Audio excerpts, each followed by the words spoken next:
Hare Krishna, Hare Krishna, Prem, Bhakti, Rasa Mataji. Please step our humble obeisances.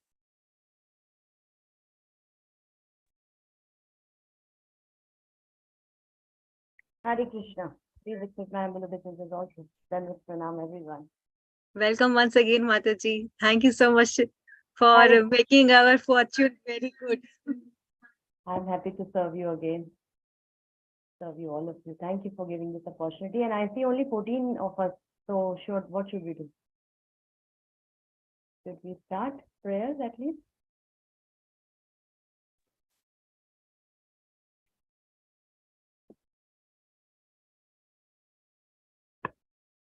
You are muted now, Mataji.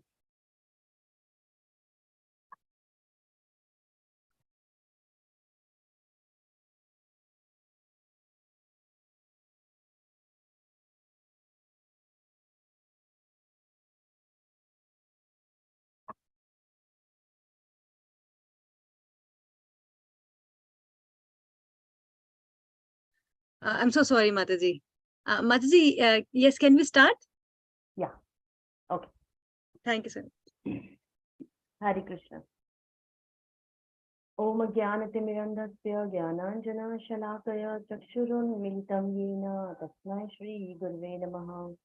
Shri Chaitanya Manobhishtam Sthapitam Yena Bhutale Swayam Rupa Kadamayam Dadati Padantikam Vandeham Shri Guru Shri Yuta Padkamalam Shri Gurun Vaishnavamscha Shri Rupam Sagrajatam Sahagana Raghunathanvitam Tam Sajivam Sadvaitam Savadutam Parijana Sahitam Krishna Chaitanya Devam Shri Radha Krishna Padan Sahagana Lalita Shri Vishakhanvitamscha Nama Om Vishnu Padaya Krishna Prishnaya Bhutale Srimate Bhakti Vedanta Swami Niti Namine Namaste Saraswati Deve Gauravani Pracharine Nirvishesha Shunyavadi Paschatya Deshatarine Namo Mahavadanyaya Krishna Prema Pradayate Krishnaya Krishna Chaitanya Namine Gauratvishe Namaha He Krishna Karuna Sindhu Dinabandhu Jagatpate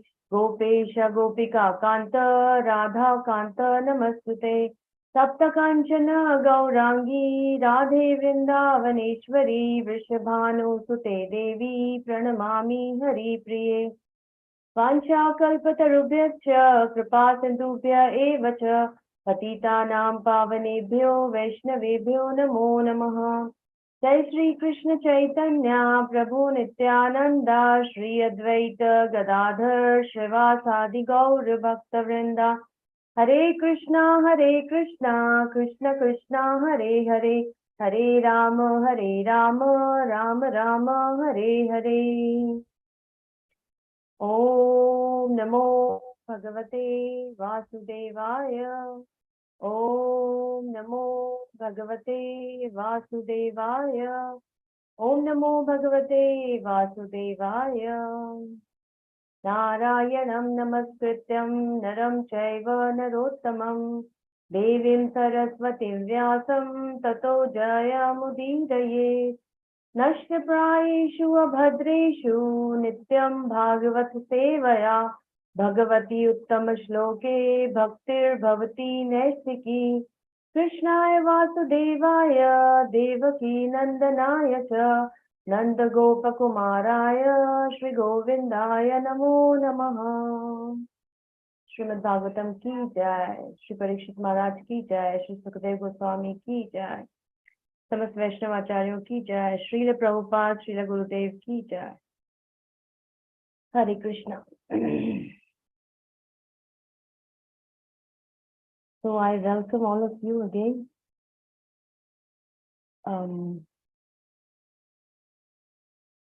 Yes. So next few sessions we will do teachings of Kapil Dev. So before we start, I want to know a little bit what all you learned in the last chapter. Little revision.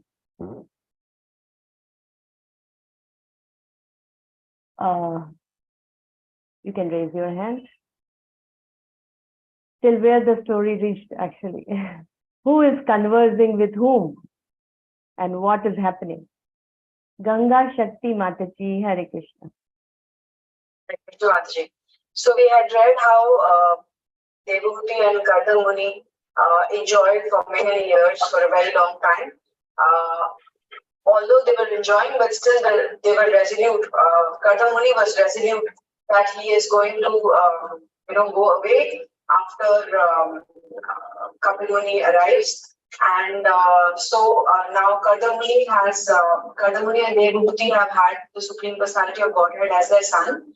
And now he is entrusting Devahuti to Kapil Dev, and he knows that he's a super personality himself. And now Devahuti, after enjoying for those many years with her husband, raising very exalted children, she is now surrendering to the Lord, who is in the form of a son, seeking instructions to become self-realized and get free from the cycle of birth and death. Thank you, Ganga Shakti Mataji. That's good. Rukmani Harisevni Mataji, you want to say something? Yes. Mataji, in chapter 23, we read a renunciation of Devahuti, and in last chapter, we read about the renunciation of Gardha Muni. So we can see that how Lord's devotees are actually. So it was Devahuti desire to have kids before self-realization. So as Gardha Muni has he is very powerful. So he created Aerial Mansion.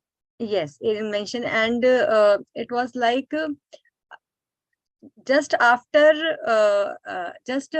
enjoying even for so many years, how instantly he renounced everything. The best point I liked in this, that the devotees, in whatever condition they may be, they always remember the lotus feet of Krishna. They know the goal of their life. They know that who is their eternal master and their eternal position, and how both of them reacted.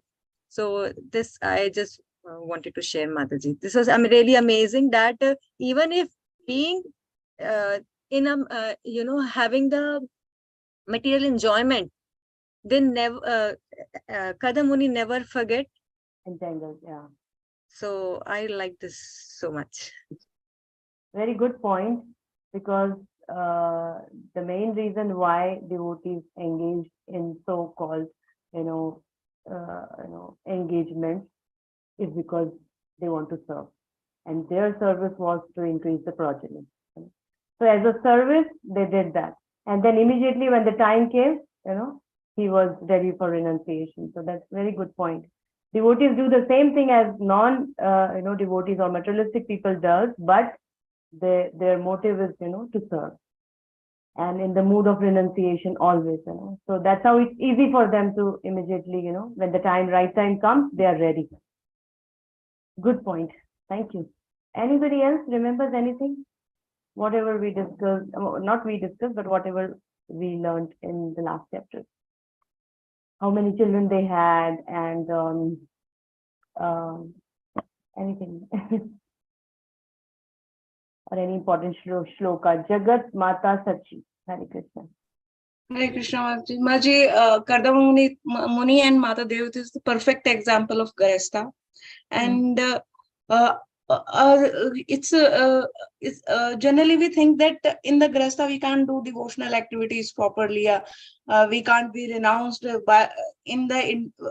while being indulged in the sense gratification activities. But Gardha Muni gave the perfect example that how from the day one, how he's planned his Grihastha life and how he's take renunciation after fulfilling as a duty of the Grihasthas. Yes. That's my. Thank you, Jagat Mata. Thank you so much. Anybody else wants to share? Any one sentence, one line, whatever we remember, just to set the scene, make the platform ready to move ahead. The only point, Mataji, I would like to add is that when Rasika Priya Shyama. Shyam, Shyam, Can you switch on your video? That would be nice. Mataji, actually there is a lot of construction activity going Okay. above. Okay. No problem. Please go ahead, Prabhuji. Share So something. I was only trying to add here that when the opportunity came for Devahati to ask for something from Kardam Muni, then she asked for the worldly pleasures, which she later lamented after having 9 daughters. Yes. So that is what I wanted to add here. Yes. Okay. Good point. That is true. He said, Kadamuni said, whatever austerity, whatever good I had of, benefit of all the austerities, I will offer you. So she said, first, I want to have children. Yeah, that's good. Thank you. Amrendra Hari Prabhuji. Hare Krishna. Dandavat. Yes, Prabhuji. You can unmute. You want to share something, Prabhuji? Unmute.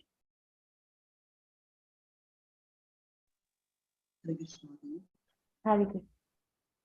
I want to say on a point that when Karna Muni was moving in the heavenly gardens with Mataji, and he was enjoying with her on so many ladies, but although all the sages who are doing austerity there, they were seen with very respectable position or very respected manner. They are praying or they are welcoming. Yes. On that condition also, he was very respectable person and he always remembered Krishna or God in every situation of his life. Yes. Even before marriage, he prepared himself and he did austerities. Yes. For many years. And then we know the story how he got able to. Good. So everything in the right consciousness, right perspective. Andali Leela Mataji. Hare Krishna. Hare Krishna. So like we heard now and we all were discussing that, how both of them, Kardama and Devahati, they were the perfect examples of being in Rasa ashram. What I felt, it's kind of reading through these chapters, I felt that if one is sincere in their devotional life, irrespective of whatever ashram he or she is in, Krishna gives that kind of opportunity to be able for them, gives them more opportunity for them to perform, and then he reciprocates. The fact that being the Lord himself came as their son is actually a testimony that the kind of surrender and the devotion they had to the Lord, and he reciprocated. So even those others also who are in this path of bhakti, whatever amount of surrender and devotion we offer to the Lord, accordingly he also reciprocates, and that actually uplifts us in our bhakti. Yes. In short, bhakti is independent of any external situation. Anybody, any situation, anywhere can practice, and Lord reciprocates with everyone, be it a child, be it an American, a wealthy person or a poor or anyone. So he reciprocates. Every single small little endeavor to big endeavor, he reciprocates with Hanumanji and with squirrel at the same time. So it's good. Lord is not partial, Lord is reciprocal. Good. Thank you so much. So we move ahead with our discussion today. So you all have said a wonderful background, and we are in that mood now. So second canto, full of creation, then third canto, the genealogical line, of Manu. All this we discussed, and like in one day of Brahma, how many years? One day of Brahma is 1,000 Chaturyugas, this. And in this 1,000 Chaturyugas, that means Satyug, Treta, Dwapar, Kali, there are 14 Manus basically. And one Manu, if you divide 1000 by 14, it comes to 71 point something. So in one day of Brahma, there are 71 or 72, you can say, these many Manus, right? So 1000 is the, just wait, 1000 is the one day of Brahma, 1000 Divya Yugas, and in one day of Brahma, there are 14 Manus. So what 71, 72 we found out is one Manu's duration. 1000 divided by 14 is 72. Divya Yugas is the duration of one Manu. And there are 14 Manus. All this description are there in further cantos, you know, what are the names and all. Right now we are in which Manu? Seventh Manu. And what is its name? Vaibhava Manu. Vaibhava Manu, yes. And what the discussion is going on is about? Swayambhu Manu. Swayambhu Manu. So Swayambhu Manu is the first one in the beginning of creation to increase the progeny. And that's how the discussion started, you know. Swayambhu Manu had the family, 5 children, right? What are those 5 children? Slowly, one by one, the description is given, but what are the names of those 5 children? Swayambhu Manu. May I, Mataji? Yes, please. आहुति आकुति देवहूति प्रसूति और उतान पाद प्रियव्रत 2 बेटे 3 बेटी. Yes, very nice. So this is the family we are discussing, and it goes for cantos together. We started with Swayambhu Manu's first, 3rd canto, 21st chapter, Devhuti's family, right? Kardam Muni, Devhuti. 21st chapter started, and now 25th chapter we will do after Kardam Muni left. This chapter, Vidura asked Maitreya Muni about the family dynasties, of Swayambhu Manu. So that's how it started. So Devhuti's description from 21 till now we saw. Kardam Muni left, Devhuti has a son now. So going in this way, because Kapil Dev is now, he is not going to get married. So the genealogical line of Devhuti stops here. So now the description should come of other children, Akuti or, Prasuti or the sons. But here in this chapter, there's a little detour. Instead of now other children, Shaunak Rishi, they are interested in knowing what happened to Devhuti.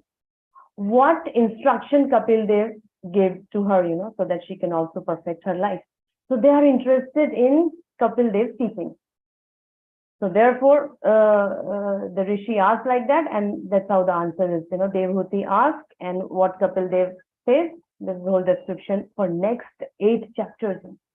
Beautiful, beautiful. It's a very important, very, unique section of Bhagavatam, where a lot of descriptions. Some things are repetition, like we have done, the material elements and all these things. But then there's another way of, expressing all the things. So here, Shaunak Rishi expressed their interest in hearing about the conversation that happened between Devhuti and Kardam Muni. So that's how the chapter starts. And then 25 to 31 and 32 also, it is all teachings of Lord Kapila. So basically the 3rd canto is full teachings of Lord Kapila, and then, Devhuti got perfection and that like that. And then 4th canto starts with the next daughter is Akuti. just in one chapter in short. And then Prasuti from 4.1 to till 7, 4.7, fourth canto, 7th chapter is talking about another daughter. Then comes Uttanpad. So Dhruv Maharaj and Prithu Maharaj and all from 4.8 till 31. So it is like again full canto. And then 5th canto is Priyavrat, where Nabi, King Nabi and Rishabh Dev, mainly we know Rishabh Dev, so many nice teachings to his sons. So this is how Swayambhu Manu's family is described, from 3rd canto, 4th canto and 5th canto. So 3.21 to 5.15, Swayambhu Manu's dynasty. 3.21 to 5.15. And here, what is our point of discussion is Kardam Muni is the son of Brahma. And Brahmaji asked him to increase progeny, create population. So that's what is his service. For that, we read already that Kardam Muni did austerities. For how many years? 10,000 years. To achieve this task of increasing progeny, first he did tapasya for 10,000 years. And then, the Lord, Swayambhu Manu and Satarupa came, the Lord inspired them, and then they offered Devhuti for marriage. And Devhuti served him very nicely. That's how the story goes. And he married with one condition, that after the children are born, I will go for my sadhana, for my perfection of life. So, and as you all said, when he offered her the benefit of whatever austerities he performed, she said, first, I want children. So they had 9 daughters with the union. And then Kardam Muni, the Kapil Dev's son is to come. And then because she said, you gave me daughters, then daughters will go away because they will get married to different rishis and different great personalities. So I need a son who can protect me, who can guide me, who can be with me. So then he stayed, and they got Kapil Dev. And then Kardam Muni, taking his permission, he left. That was the end of last chapter. And now, as I said, it's a detour where the rishis want to know what happened between Devhuti and Kardam Muni, the talk. So we begin this thing, and I will share the screen where a snapshot of overview is there of whatever she asked in the next 9 chapters. So that will really help us to understand better.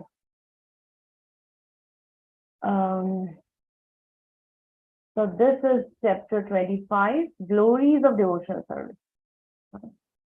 Anything somebody says, they say the aim, and whatever we do, the aim, and then all the process, different things and different comparison and this and that, and then the conclusion. So first is devotional service, and at the end also you'll see Bhakti is the top course, And in between, there are many things we describe to compare, to know, to understand. So glories of devotional service is chapter name. And what I wanted to show is this slide, the next one, which says, in short or in brief, Devhuti asked these 6 questions,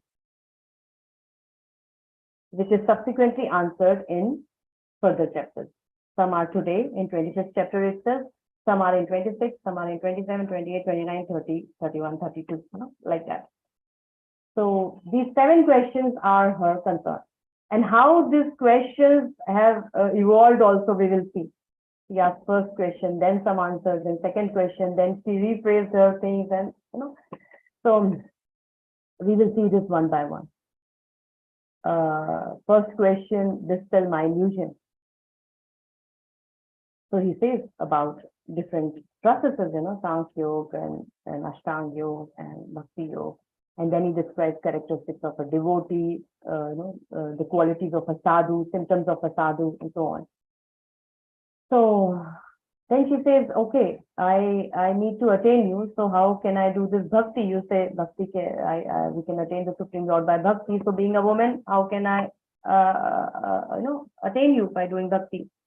Then he explained about Vedi Sadhana Bhakti, Raganuga Bhakti and all.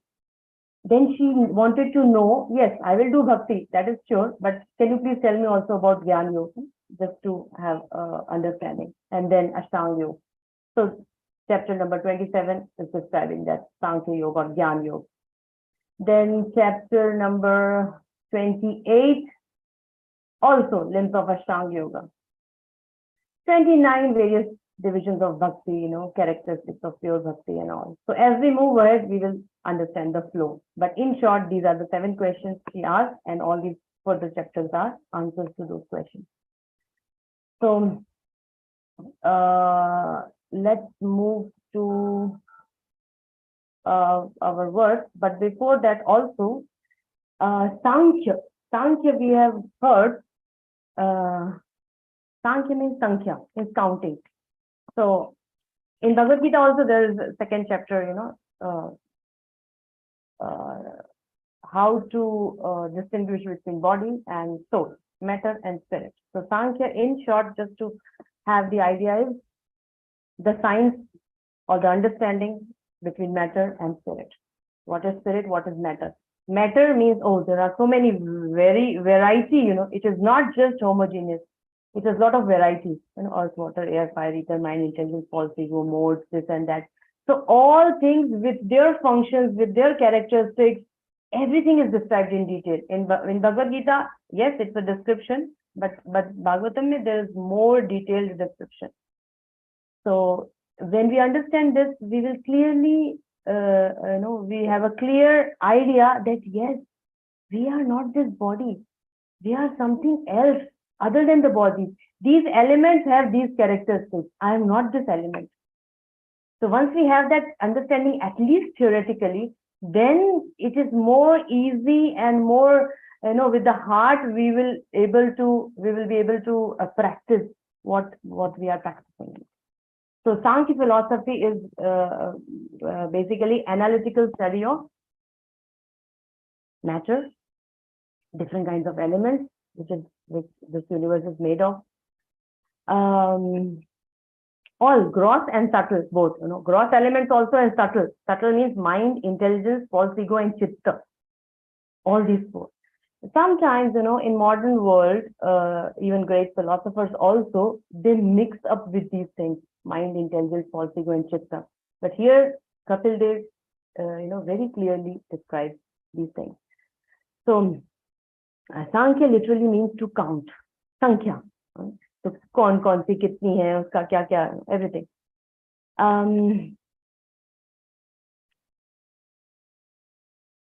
So in next chapter 26, there are these elements, and according to their functions, he has discriminated and described each element's characteristics.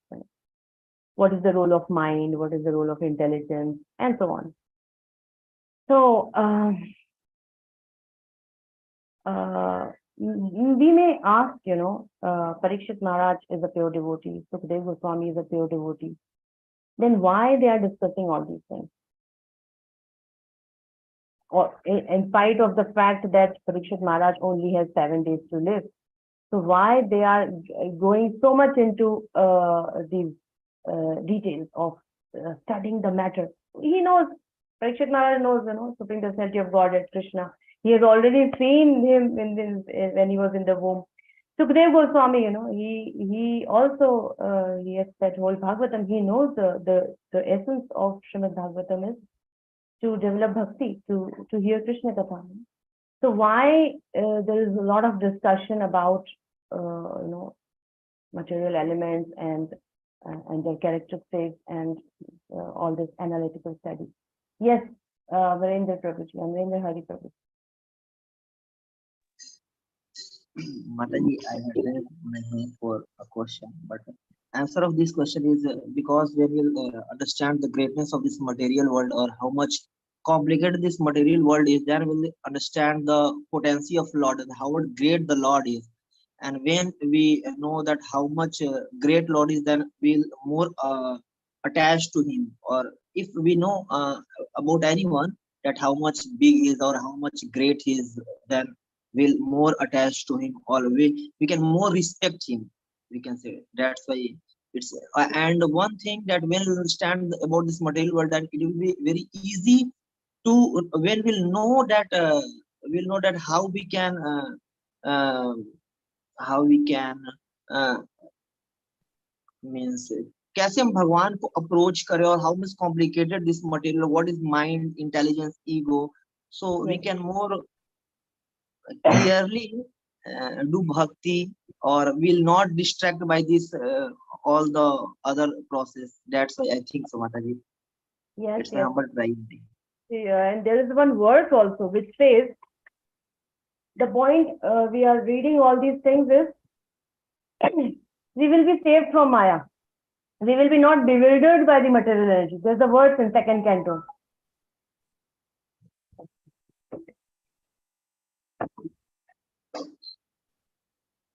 Yes. So reading all these descriptions about material elements, we will be not bewildered by material energy. This is one of the very solid reasons given, in the second canto. Rukmani, Hari Sevniman. Mataji, two things. If we know the Krishna by Tattva, we will be able to understand first of all, then later on relish the rasa, the activities of the past tense of the Lord. The second thing is, Mataji, as we are reading the creation, everything, that Krishna is the cause of all causes.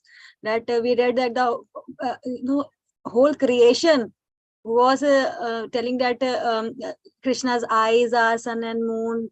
Everything was like veins are like rivers. So if we can appreciate all these things in these, so this, we learned from the previous speaker that actually this creation is non-different from Krishna. So the higher level is that Sthavar Jangam na dekhe tar murti. So it's like one can really appreciate Krishna's supremacy just by seeing all these things. So I'm Yes. just trying to these two reasons. Just Yes, trying. yes. Yeah, we can have more appreciation. Yes, correct. Thank you. So, Question. yeah, anybody wants to say something? Yes, Mataji. I want to ask one question, Mataji. Yes, Ruchi. Mataji, we have listened or studied also in the previous chapter that Manu was the father of mankind. Swambhu Manu. Yes. So, Mataji, Swambhu Manu is which Manu, or currently Brahmaji Dvitiya, the second Prarabdha is going on, and Brahmaji is 57 years old. So this Swambhu Manu is Manu who is on Brahmaji this day, or in which the seventh Manvantara is going on, or he was the first day of Brahma. Means, and second question is that before the appearance of Manu or before this day of the Brahma, is there no any human being in the previous days or previous years or previous time of Brahma? In the previous day, there were different Manus, and they also had the same, progeny process and everything. And this day, these are the Manus. So Swambhu Manu is the first Manu of this day of Brahma. Okay. Yeah. So that's what. No, before Swambhu Manu means I want to ask about, is there any description given in any Shastra of previous day of Brahma or previous Manus, means last day or last year, because Brahma is at 57 years old. So he's each, you have just mentioned that in every day of each day of Brahma there is 14 Manvantar or 14 Manus. So any descriptions about the previous day Manu, or is there any human being before the Manvantar, before the Swambhu Manu? Means in the previous day of Brahma, there's no any human being there. There are, but there's not much detail. This detail of this day of Brahma is itself so much that we have no capacity and access to about previous day. 1,000 Divya Yogas is too much for our small brain in 100 years of lifetime, Prabhuji. So there might be descriptions, but it is not so much accessible at the moment. There are some little bit here and there, as it is said that these leelas are going on constantly. So something when there is some differences, the Acharya has explained, it might have happened in the previous, yuga or kalpa or difference. Yeah. So that's how, Prabhuji. That's what I So can say. in the previous day of Brahma Mataji, there were also a human being, Manusya. Yes. So how this Manu Prabhuji, is the father of mankind? yeah, this we discussed already in second canto, because I was taking second canto of Hindi also. So I remember every day of Brahma he does creation and destruction. Mm-hmm. In a new set of creation he does. So again, new set of Manus and everything he starts. Every single day in the beginning of Brahma's day. So yes, in the previous day also it was all there. There were human beings. Yeah. And then destruction at the end of the day, and then again creation the next day. So universe is there, but internal, every day of Brahma, I gave the example, Rukmani Hariseni Mataji, you remember? Like we go to office when we got a job, then first day when we go to office, remember? Yeah, there's an orientation day where we are introduced to the CEO, the HR, the receptionist, the different rooms, the library or my cabin, my table, my almirah, my drawer, switch on the light off, everything, the password for. So this is told the first day, introduction with all the members, the managers and everyone. And every day, this does not happen. Every day, Brahmaji has to go, a person has to go, switch on the light, switch on the laptop, put the password, open their cupboard, lock of the drawer, everything, and then he starts working. And at the end of the day, again, the person locks the computer, locks the drawer, the cabin, the files, and, switch off the light and everything, and then he goes off.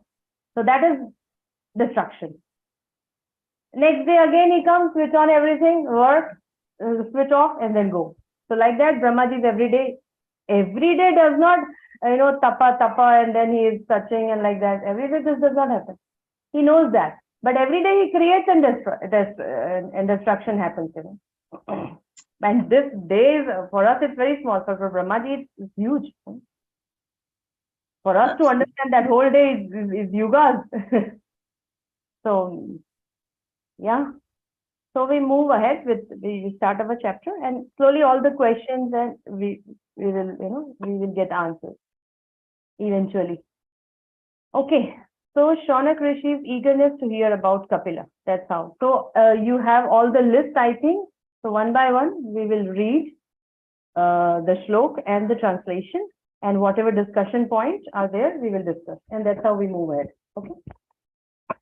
So first shlok, first person. And if you all remember your turns, then it's easy if you do it fast without waiting. Huh? Yeah. Should I just read the translation? Yep. What, Mataji? So I should just read the translation, yes? I think shloka also. Okay. Yeah. Chapter 25, The Glories of Devotional Service, Text 1. Shonaka Uvacha. Kapilas Tattva Sankhya Bhagavanatma Mayaya Jata Swayam Aja Sakshat Atma Prapanpatyenam. Translation. Sri Shonaka said, although he is unborn, the Supreme Personality of Godhead took birth as Kapila Muni by his internal potency. He descended to disseminate transcendental knowledge for the benefit of the whole human race. Yes. Thank you, Mataji. Atma Mayaya. Although he is Aja, he is unborn, he appeared. He took birth as Kapil Muni. Jata Swayam Aja Sakshat. Bhagavan Atma Maya. He appeared by his own energy. And why did he appear? Atma Prajnapatiye Nirnam, to give spiritual knowledge. Nirnam, for the human beings. And Prabhupada says it is not for cats and dogs, it is for human beings. Nirnam. So such transcendental knowledge can be appreciated in human society, not in animal society. So those who are humans should take it seriously. Human life is regulated life, not animal life. We have rules and regulations. Animals just go with whatever their nature or swabhav is. In regulated life, only one can understand transcendental knowledge. So, Lord descends for the benefit of human race to give this transcendental knowledge. Swayam, by his sweet will, he is independent, he is Swaraj, he comes by his own energy and to give this knowledge.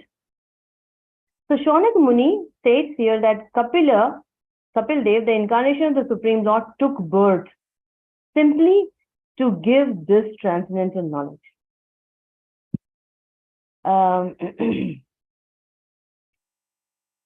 So let's go to second verse. There are about this 2-3 verses they are speaking. So let's read second one. Na hai asya varmasya punsam varmanat sarva yoginam rashtu shrutta devasya bhuritriptanti savya. So Shaunaka continued, there is no one who knows more than the Lord himself. No one is more worshipable or mature yogi than he. He is therefore the master of the Vedas, and to hear about him always is the actual pleasure of the senses. Yes, so they are telling, Lord knows everything. We know something, our senior knows something, everybody knows something, but Lord knows everything. Because he is the Adi Purusha, he knows everything. So he is the master of the Vedas, and to hear about him always is actual pleasure of the senses. So Shaunak Rishis are telling, we are not satisfied. Please tell more. Please tell more. So the point is, my senses are not yet satisfied. We want to hear more. So Acharya says here, there are 3 causes of dissatisfaction when we receive something. Anything we receive, either we get satisfied or not, but when we are not satisfied, there are 3 reasons. First, he says, the object what we have received has literally no capacity to give satisfaction. This is the first case, The object received has no capacity to satisfy us. So how much ever you take that thing, the object itself has no capacity to satisfy, so we don't get satisfaction. So we are not satisfied. The second reason, object is capable of satisfying, but we don't know how to derive satisfaction out of it. So we are not satisfied, or we are dissatisfied. The second is, object is capable of satisfying, but we don't know how to derive satisfaction from that object. I give you an example. Somebody gives a big, nice jackfruit. You have all seen jackfruit, no? It is so rough from outside. And he says, this is the best jackfruit we can get in the whole world. For you, enjoy. And the person who got, he starts biting it, thinking that he said it's the best fruit you can ever get, best jackfruit you can ever get. So once he starts biting it from outside, what happens? What to speak of satisfaction, he will basically have a very distaste, it's sticky, and then that rough surface, it will not, he will be in misery basically. Because he does not know how to get access of that nice, fruit, jackfruit from inside. How to get access to that particular thing, even though that object has the capacity to give satisfaction, the person does not know how to derive the satisfaction out of that object. This is second reason of dissatisfaction. Third reason is, the object is so amazing, so relishable, that how much ever one takes, one always feels, I want more. I want some more. So that is also, I'm not satisfied. I want more. So this is third reason. So what do you think Shaunakadi rishis are telling to Sutta Goswami, that our senses are not satisfied? Please tell us more. What is the reason among these three? Which one? First, second, or third? Third, Third reason. Very good, because they are also great souls. They are not like the first one that, the object is not relishable, so we are not getting satisfied. You say something which gives us satisfaction. It is not that. They are not that, oh, this discussion of Kapil Dev is mundane topic about material elements, characteristics of elements. It does not give us taste, so we are not satisfied. Tell something more. This is not the reason. Second point, that the object is capable, but they are not able to derive satisfaction. We don't have the capacity to derive. That is also not the reason. They don't know how to derive satisfaction from Krishna Katha. No, they know it. They know its value. So second reason. Third reason is that it is so amazing that we are not satisfied. Still, you please tell more. What happened? So that is the third reason. The level of dissatisfaction. So they are asking, please tell more. Because these kathas, to hear about him always is an actual pleasure for the senses. Rest all is mundane pleasures, temporary, and it's dangerous basically. But this pleasure is actual pleasure for the senses. Please tell more, like that.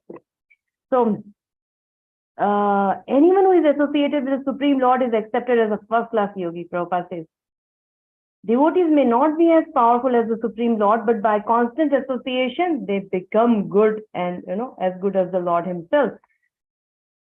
For example, sometimes the devotee acts more powerfully than Lord. See, we are not powerful, but it is said when we try to associate with the Lord, slowly we get Lord's qualities by his mercy, not by our endeavor, our qualification, but by his mercy, we start getting his qualification, his power. And sometimes the devotees act more powerfully than the Lord. Prabhupada writes, of course, that is Lord's concession, that is Lord's mercy. Example is, in Ramayana, you can also give many examples, where in Ramayana, Hanumanji, he could, cross the ocean. And Ram needed a bridge. So it is seen that, sometimes the devotees act more powerfully than the Lord. Of course, that is Lord's concession. It's in the purport written. So it is because of Lord's mercy. Hanuman shows the greatest valor. And the word Vari Manaha is used here, the most worshipable of all the yogis. To hear from Krishna is the real pleasure of the senses. Therefore, he is known as Govinda. Hearing from Krishna or his expansions or plenary expansions like Kapil Dev is very pleasing to the senses. So you please tell more. The more we hear and chant, the more we become happy, Prabhupada says. So that is what these sages are telling. Verse number 3. Yadyadvidate Bhagavan Swachhatatmatma Mayaya Tani Me Shraddha Dhanasya Kirtanyanya Anukritya. Therefore, please precisely describe all the activities and pastimes of the personality of Godhead, who is full of self-desire and who assumes all these activities by his internal potency. Yes, very good. So, the word Anukirtaya is very significant here. Anukirtaya means to follow. So they are telling, please precisely describe all the activities and pastimes of the Supreme Lord. Anukirtaya, please describe as you heard from your elders. So this is important. Anu means follow. Don't create anything, That's what is said. We are like postmen. Whatever we heard from Guru, senior devotees, Prabhupada, we should just convey that. Should not concoct or build or, give some new thing. So that's what Anukirta is very important. To follow the description, not to create a concocted mental description, but to just follow. So, Shaunak Rishi requested Sutta Goswami to describe what he actually heard from his spiritual master, Sukadeva Goswami. right? So this is Anukirta. Please describe as you heard. So, text 4, Suta Goswami starts speaking. Suta Uvacha Vaipayana Sakhastvivam Maitriyo Bhagavam Statha Prahedam Viduram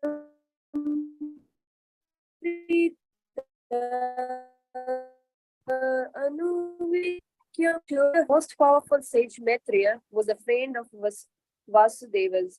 Thus, being encouraged, Maitreya, pleased by Vidura's inquiry about transcendental knowledge, spoke as follows. Yes, the most powerful sage Maitreya was the friend of Vyasadeva. So here, Prabhupada says a very important point. Question and answers are very satisfactorily dealt with when the inquirer is bona fide and the speaker is also authorized. You know, there's a very nice match.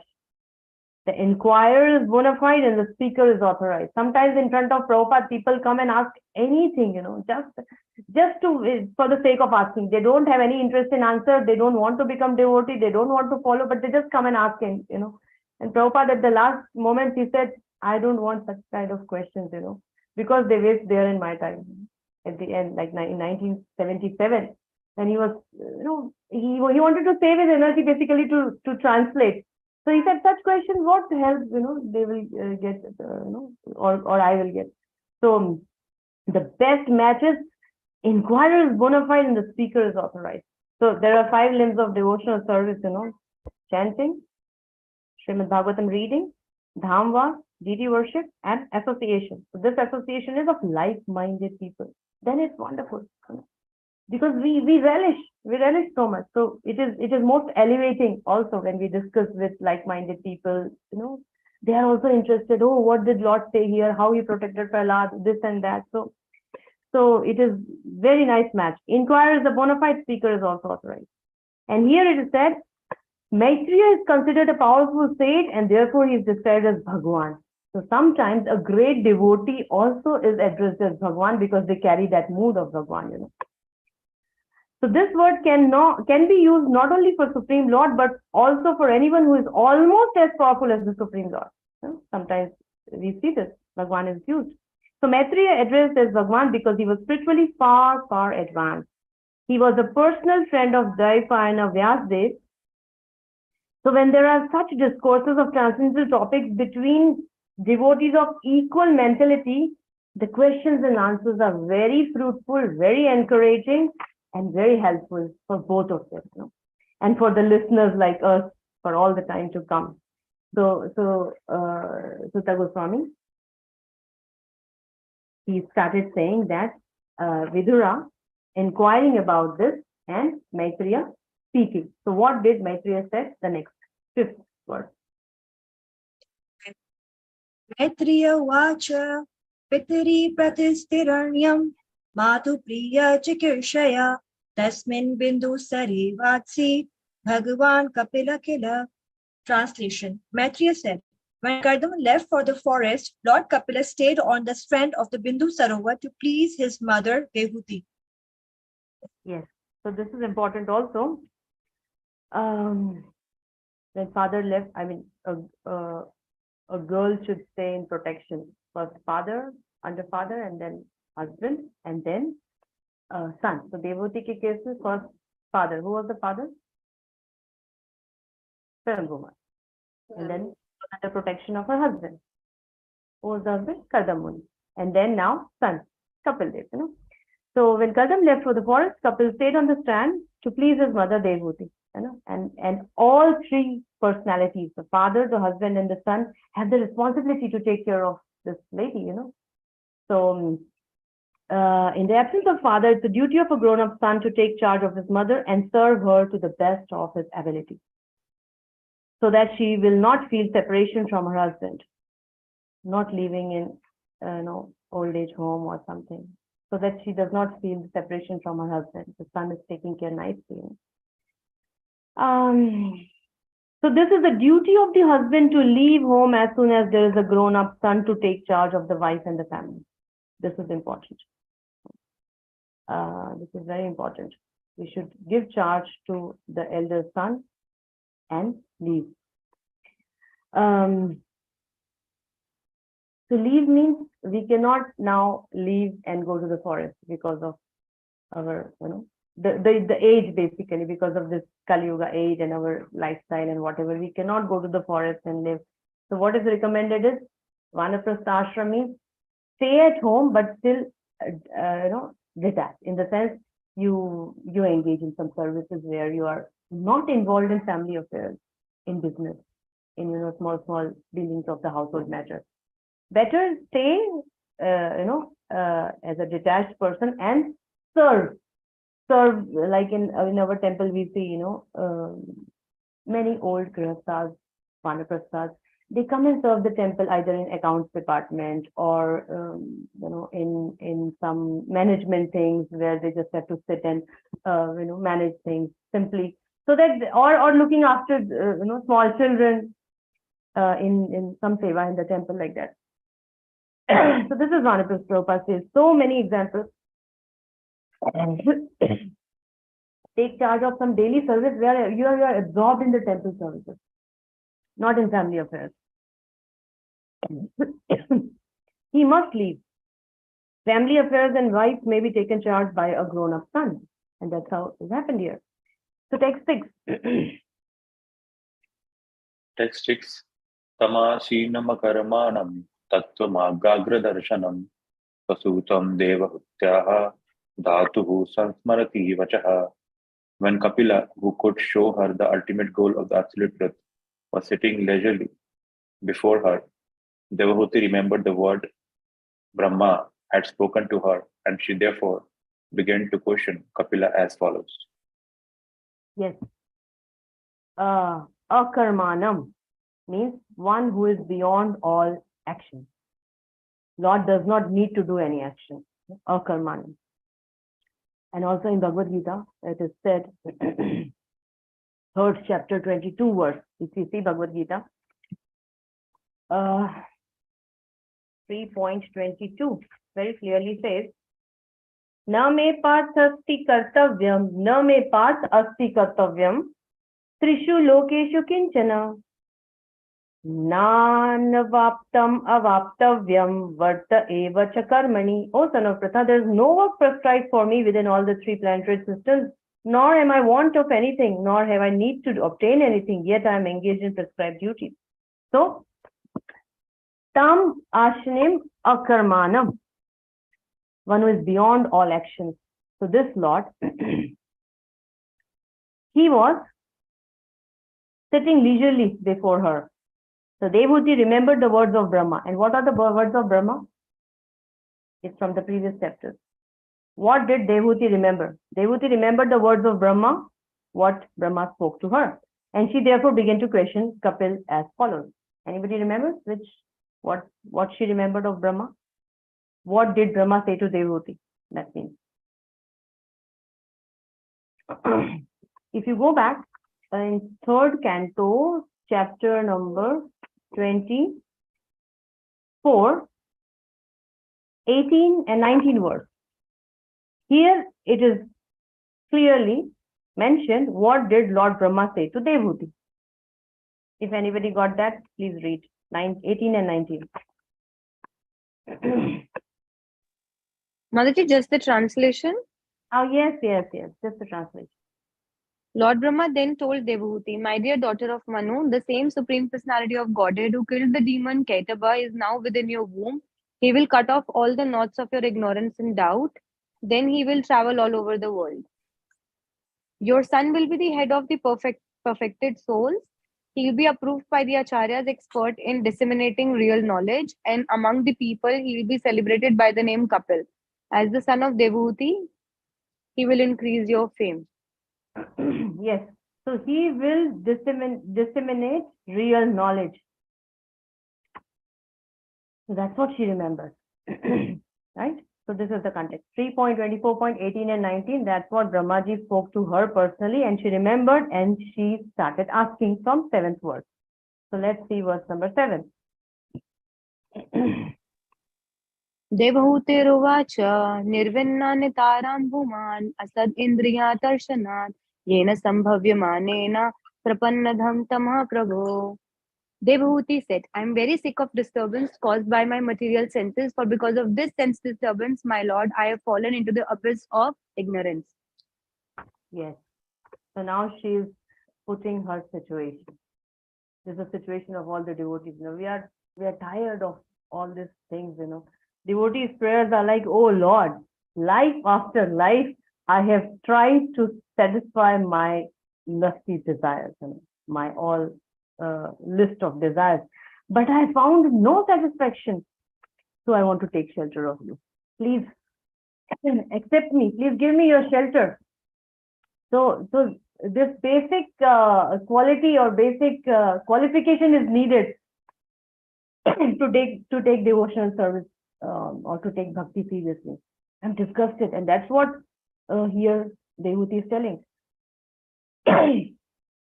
Very much disgusted, all the while engaged in self gratification. Yena sambhavyamanena prapanna andham tama. I have taken shelter of deep, dark material existence. So, Rupa Goswami says this is the qualification to start our sadhana bhakti, Vaidhi sadhana bhakti. And slowly when we do, the Vairagya comes. And because we learn, with the association of devotees to engage our senses properly in right direction. I'm sorry. So she says, I'm very much disgusted. Please tell me, how can I get liberation or mukti? So Kapil Dev teaches her how to get mukti.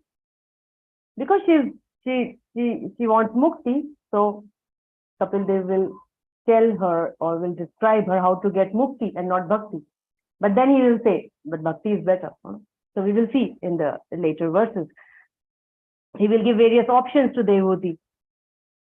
And then later, of course, she gets attracted to bhakti. So right now she's asking, I'm very much disgusted. Please tell me, how can I get liberation or mukti?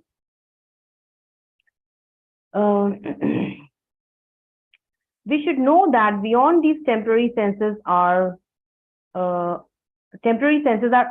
Prabhupada is telling, asat. We should know that beyond these temporary senses are our permanent senses, which are now covered by material body, because we are having this material body and we are identifying with that. So our permanent senses are covered. These temporary senses are, we are getting identified with. So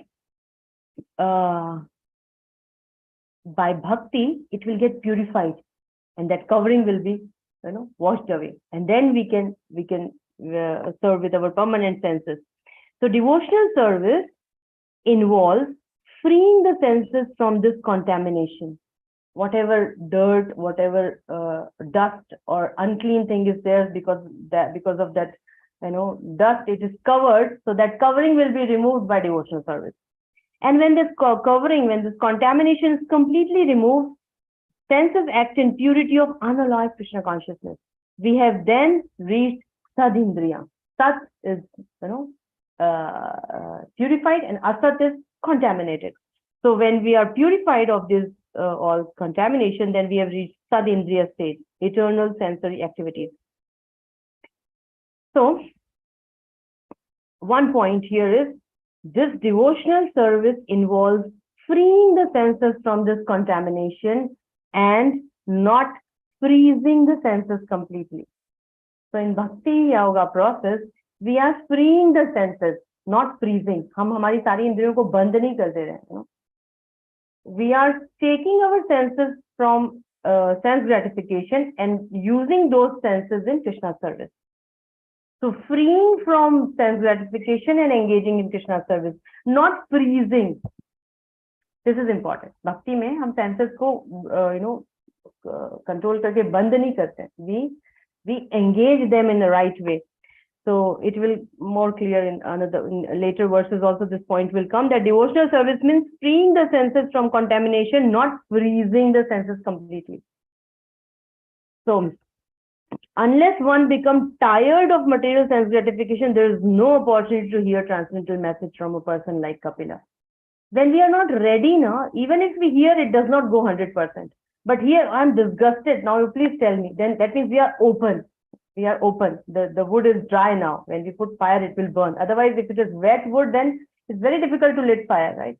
So now devotee is really, she's telling, I please, I'm tired of this material sense gratification. Give me transcendental messages. Why I was talking about this freeing and freezing, because it's important, In other yoga practices, they stop, they try to freeze their senses, not engage. So they desire to freeze their senses from any action, but this is not Bhakti says. Bhakti says we should bring our senses from sense gratification and engage in Krishna service. So this is what she says, and now text number 8. तस्य त्वं तमसो अन्ध्यस्य दुष्परस्यादपरागम तच्चक्षुर्जन्मन्ते लब्धं मे त्वत् अनुग्रहात्. Your Lordship is my only means of getting out of this darkest region of ignorance, because you are my transcendental eye, which by your mercy only I have attained after many, many births. Yes. So she is telling, you are the only means of getting out of this darkest region. Paragam. Paragam. Paragam is, sorry, not paragam, it's paragam. Paragam. Par karane wala, paragam. So you can deliver me. You can, help me to cross this, getting out of this darkest region of ignorance, because you are my transcendental eye, chakshu, sat chakshu. And by your mercy only I have attained after many, many births. So she is telling, you have the power to deliver me. So darkest region of ignorance is this material world. Entangled in material existence of sense gratification. It's very difficult to get out. But if one is fortunate enough to get association of a pure devotee, of a spiritual master like Kapil Muni, or his representative, then by his mercy, by his grace, one can be delivered. Om Ajnana Timirandhasya Jnananjana Shalakaya Chakshur Unmilitam Yena Tasmai Shri Guruve Namah. The Guru, he gives the transcendental knowledge and opens our eyes. Eyes so are still open. Everybody's eyes is open. But actual chakshu kholte hain wo hamare, by giving this light of knowledge. So the spiritual master. So word paragam is very significant. It refers to one who can take the disciple to the other side. That means who can help to cross this material ocean, material world. From conditioned life to the life of freedom. Paragam. And by instruction of spiritual master, the darkness of ignorance is removed. Tamso ma jyotir gamaya. We can transfer ourselves from darkness to light. And also it is said crossing over, which is difficult to cross, which is that word, Bhagavad Gita. Devi yesha gunamai mam maya duratya mam evya prapadyante maya metam taranti te. So it is very difficult to cross this maya, this material energy of the Supreme Lord. But if we surrender, then it's easy. And how easy? How easy? There's another word in 10th canto, which says, Samashritaye padapallavam. Anybody knows? Please tell. Samashritaye padapallavam mahat padam punnaya somurare bhavam buddhivatsa param padam padam yat vipadam natesam. Very good, Prabhuji. Yes. So how easy it becomes when we take shelter of the Lord? Bhavam buddhir vats padam. Vats is the calf and padam is the hoof print of a calf. So samashritaye pad pallavam plavam. One who takes shelter of this boat of the lotus feet of the Supreme Lord, it's very easy for them to cross over. How easy? Like a water contained in the hoof prints of a calf. Bhavam buddhir vats padam param padam padam yat vipdam na tesham. Here in this material world, every step there is a danger.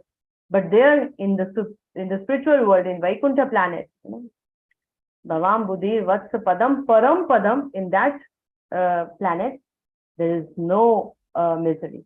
But here in the material world, every step there is, you don't know. Everything is going normally. Suddenly, some accident, some disease, something, comes up. So padam yat vipadam na tesham, right? So this is a beautiful. So how can we cross? While taking shelter of our spiritual master, of devotee, Then it's easy to cross this energy, material energy of the Supreme Lord. Otherwise, Devi Esha Gunamai Maya Duratya. Text line. या आद्यो भगवान् पुंसाम् ईश्वरो वे भवान् किल लोकस्य तमसन्धस्य चक्षुषा सूर्यैवोदितः. You are the Supreme Personality of Godhead, the region and the Supreme Lord of all living entities. You have arisen to disseminate the rays of the sun in order to dissipate the darkness of the ignorance of the universe. Yes. You have arisen to disseminate the rays of the sun. So here the sun example is given. Now, earlier we saw, so that's the revision. We have this eyes, and this gross eyes, and we have the subtle eyes, right? This we discussed. We read already in the previous chapters. The gross eyes and the subtle eyes, like the gross camera of our phone, and then there is a subtle camera, which is the app. Even if we have a gross camera, if the app is not there, it will not work. Similarly, if we have eyes, there is a subtle eyes also, so that we can see. Chakshu. Sometimes people are blind. They have eyes, but they cannot see. So both are important, gross senses and the subtle senses. And to see, there should be some object. The object in some form. So we see. And now to see that object with this gross and subtle eyes, we need sunlight.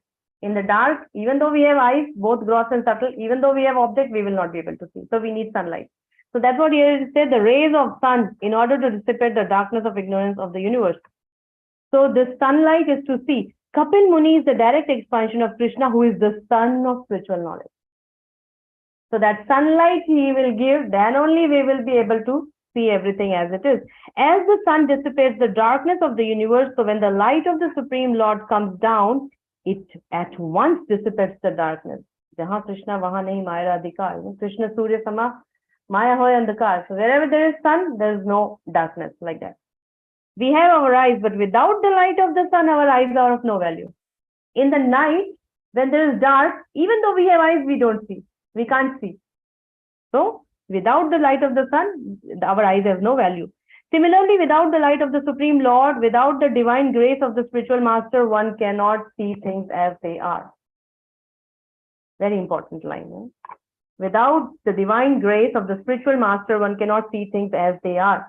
So, you are the Supreme Lord. You have come to give this knowledge, like the sunlight. So, will you please give? 10th one.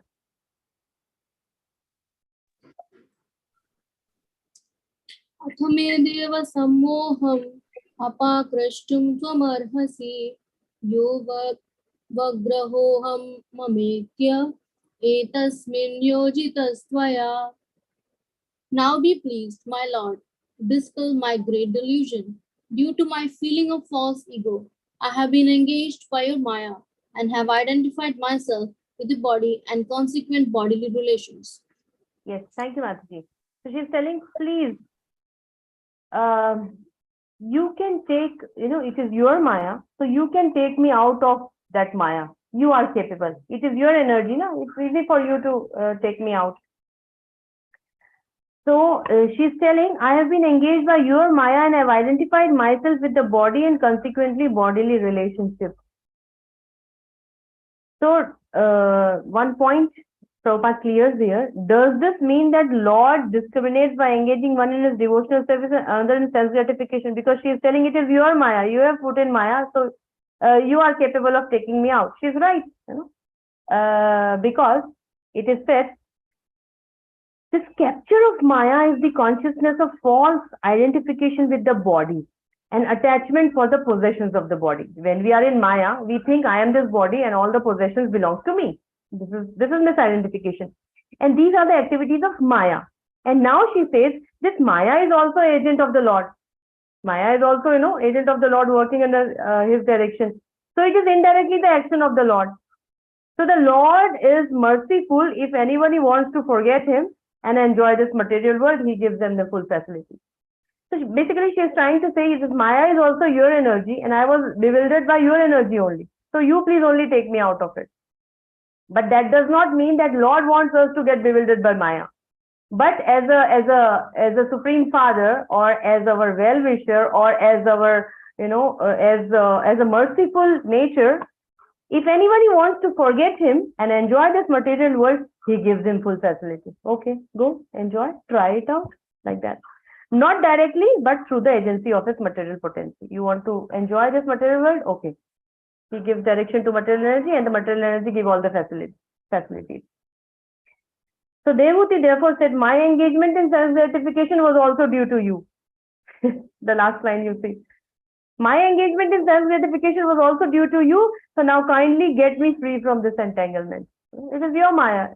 So you are capable, please get me out. So this is the first question. Please dispel my illusion of aham mameti.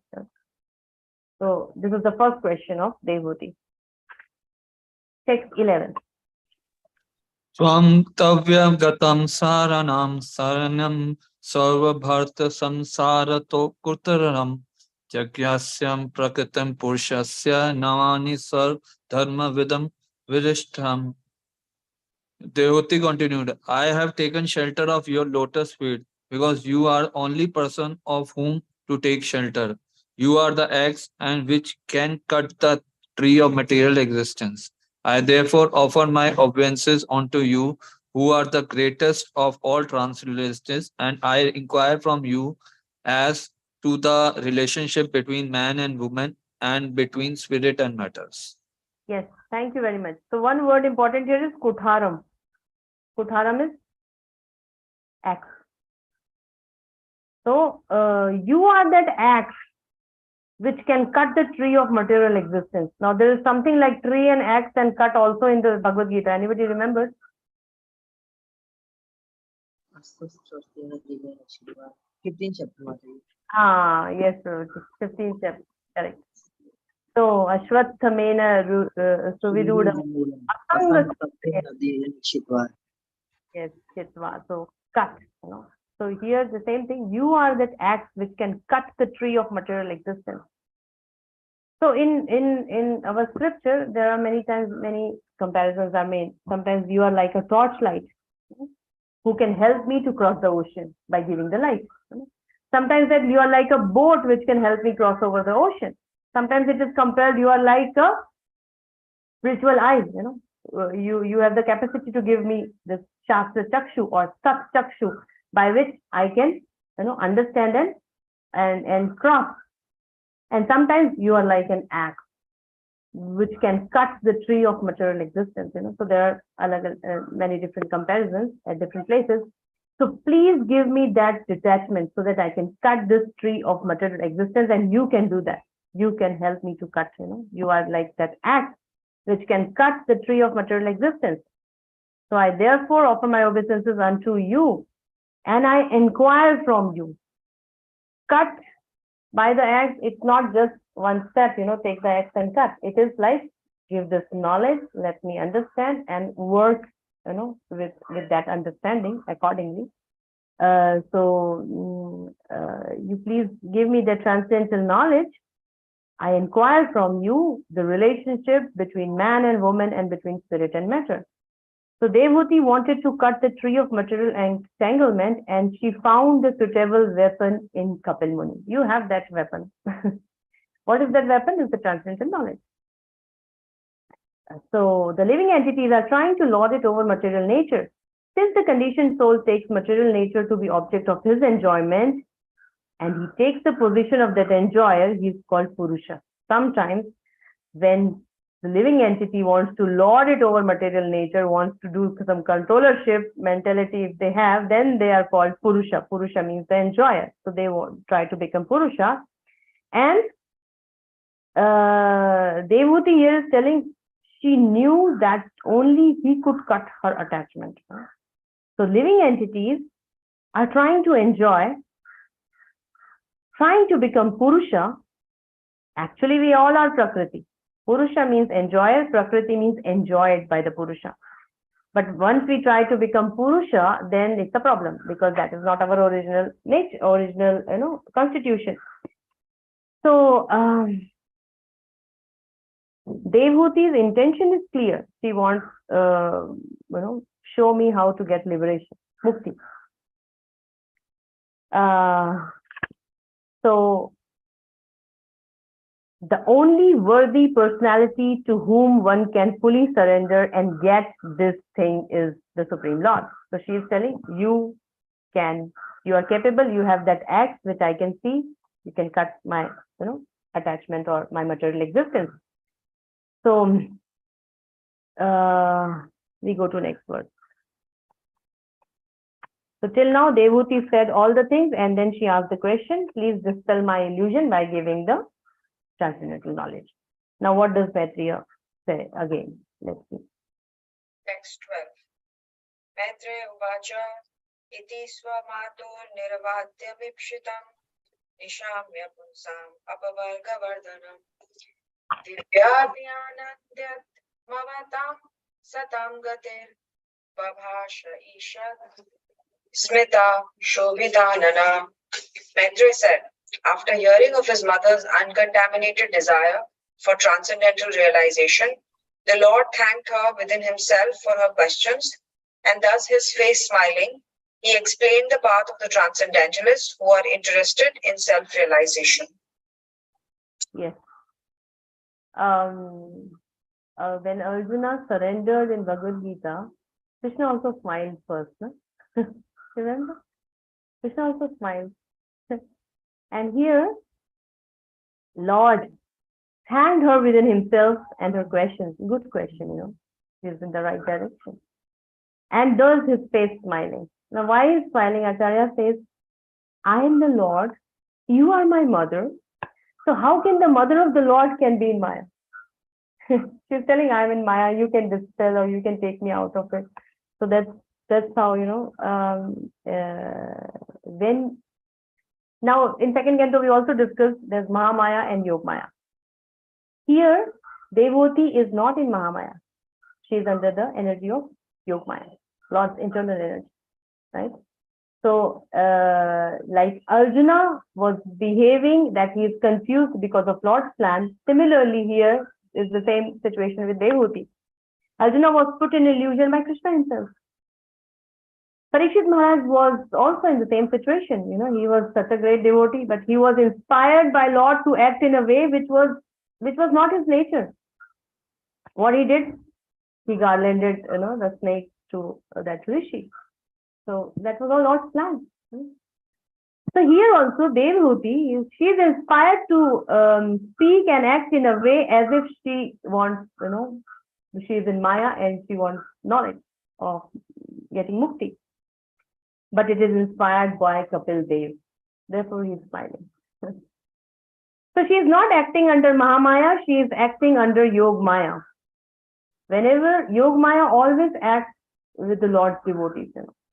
When we are conditioned, then Mahamaya acts. But with the Lord's devotees, the Yogmaya acts for some Lord's plan to fulfill. Acharyas have made it very clear that this Devhuti, she is under Yogmaya, of the Lord. So Maitreya Muni is telling Vidura, this point here, Vidura, don't be mistaken.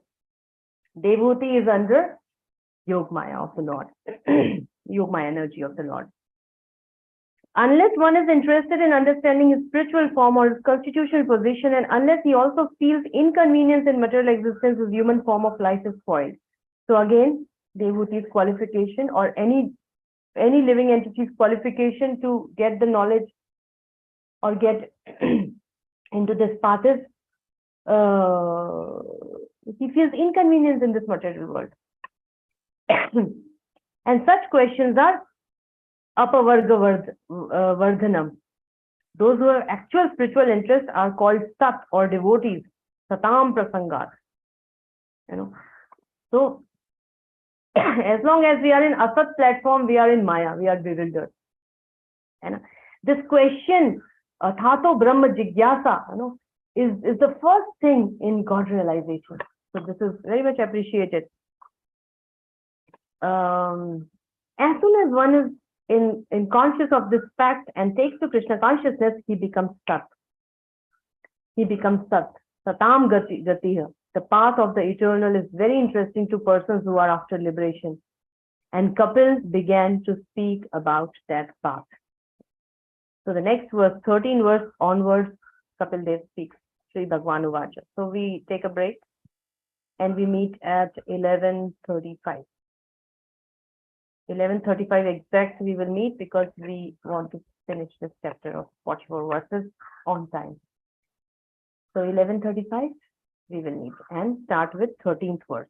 Thank you. Hare Krishna.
Hare Krishna, everyone. So we continue verse number 13. Chapter 25, Canto 3, verse number 13. Which read, yeah. Hare, Hare Krishna. Next 13. Shri Bhagavan Uvacha Yoga Adhyatmikah Pumsam Mato Nishreyasaaya Me Atyanto Paratiryatra Dukkhasya Cha Sukhasya Cha. Translation. The personality of Godhead answered, the yoga system which relates to the Lord and the individual soul, which is meant for the ultimate benefit of the living entity and which causes detachment from all happiness and distress in the material world, is the highest yoga system. Yes. So in one line, this is the answer. Yoga Adhyatmikah Pumsam Mato Nishreyasaya Me. Yoga Adhyatmika. So he says about this Adhyatmik Yoga means that yoga system which differentiates between body and soul. Yoga Adhyatmika Pumsa Mato Nishreyasaya Me. And suggest this Adhyatmik Yoga which differentiates between body and soul, and he also suggests some practices which helps us to take one from this bodily consciousness to the platform of soul. So according to Kanda Muni, 3 practices he explained: Bhakti, Jnana, it is Sankhya, and Yoga, Ashtanga Yoga. All these 3 practices differentiate between body and soul. So you should be following this Adhyatmika Yoga. By that, Dukhasya cha Sukhasya cha Atyanta Uparati, complete detachment from distress and sukha. So by that, by following this Adhyatma Yoga, material happiness and distress can be completely uprooted. This is in one line, he gives this answer. So I will present you all the 3 yogas. You may choose what you want to practice.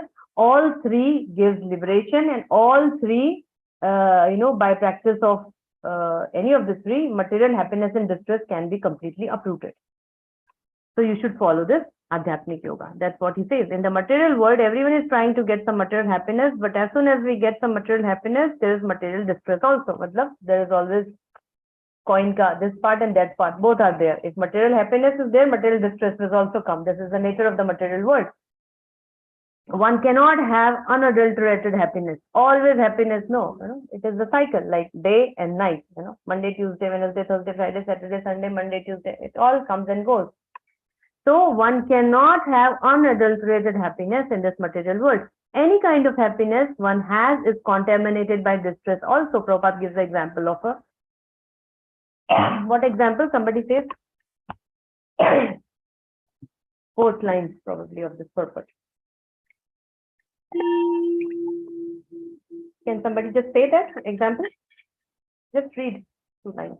If we want to drink milk, then we have to bother to maintain a cow and keep her fit to supply milk.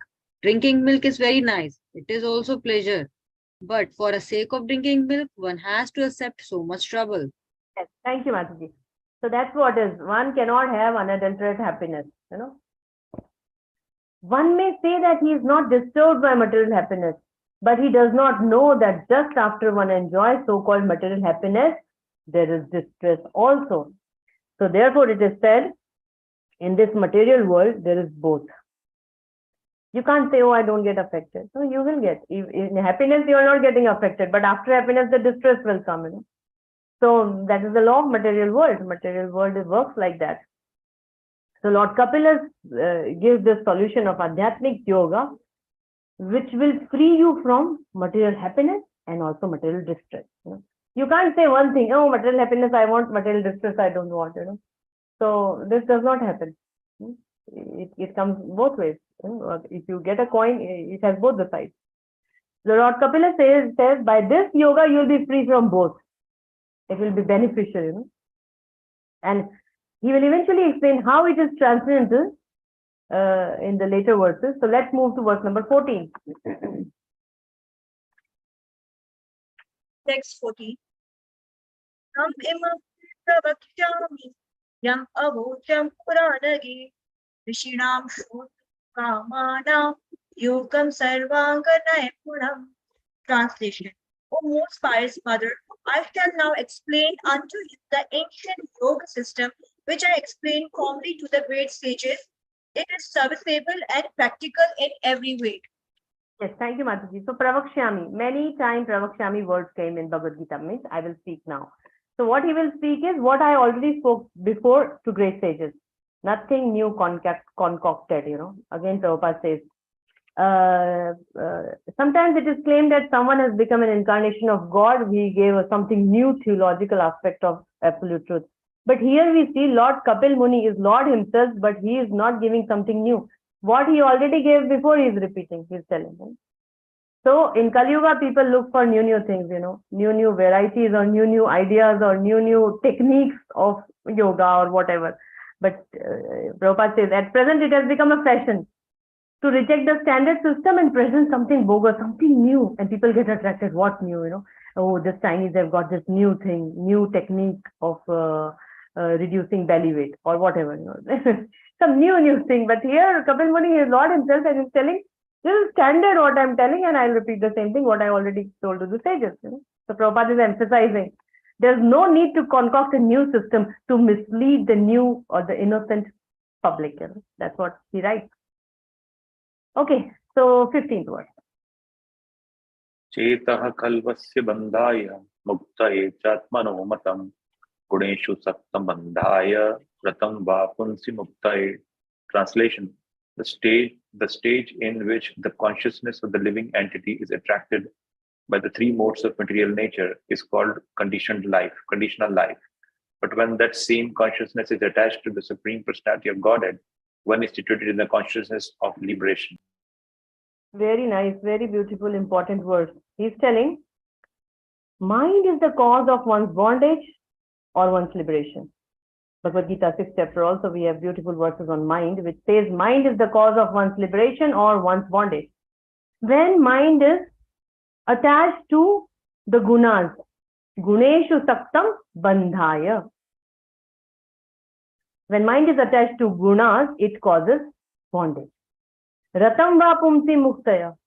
When same mind develops an rati to the Supreme Lord, an attachment to the Supreme Lord, it is the cause of liberation.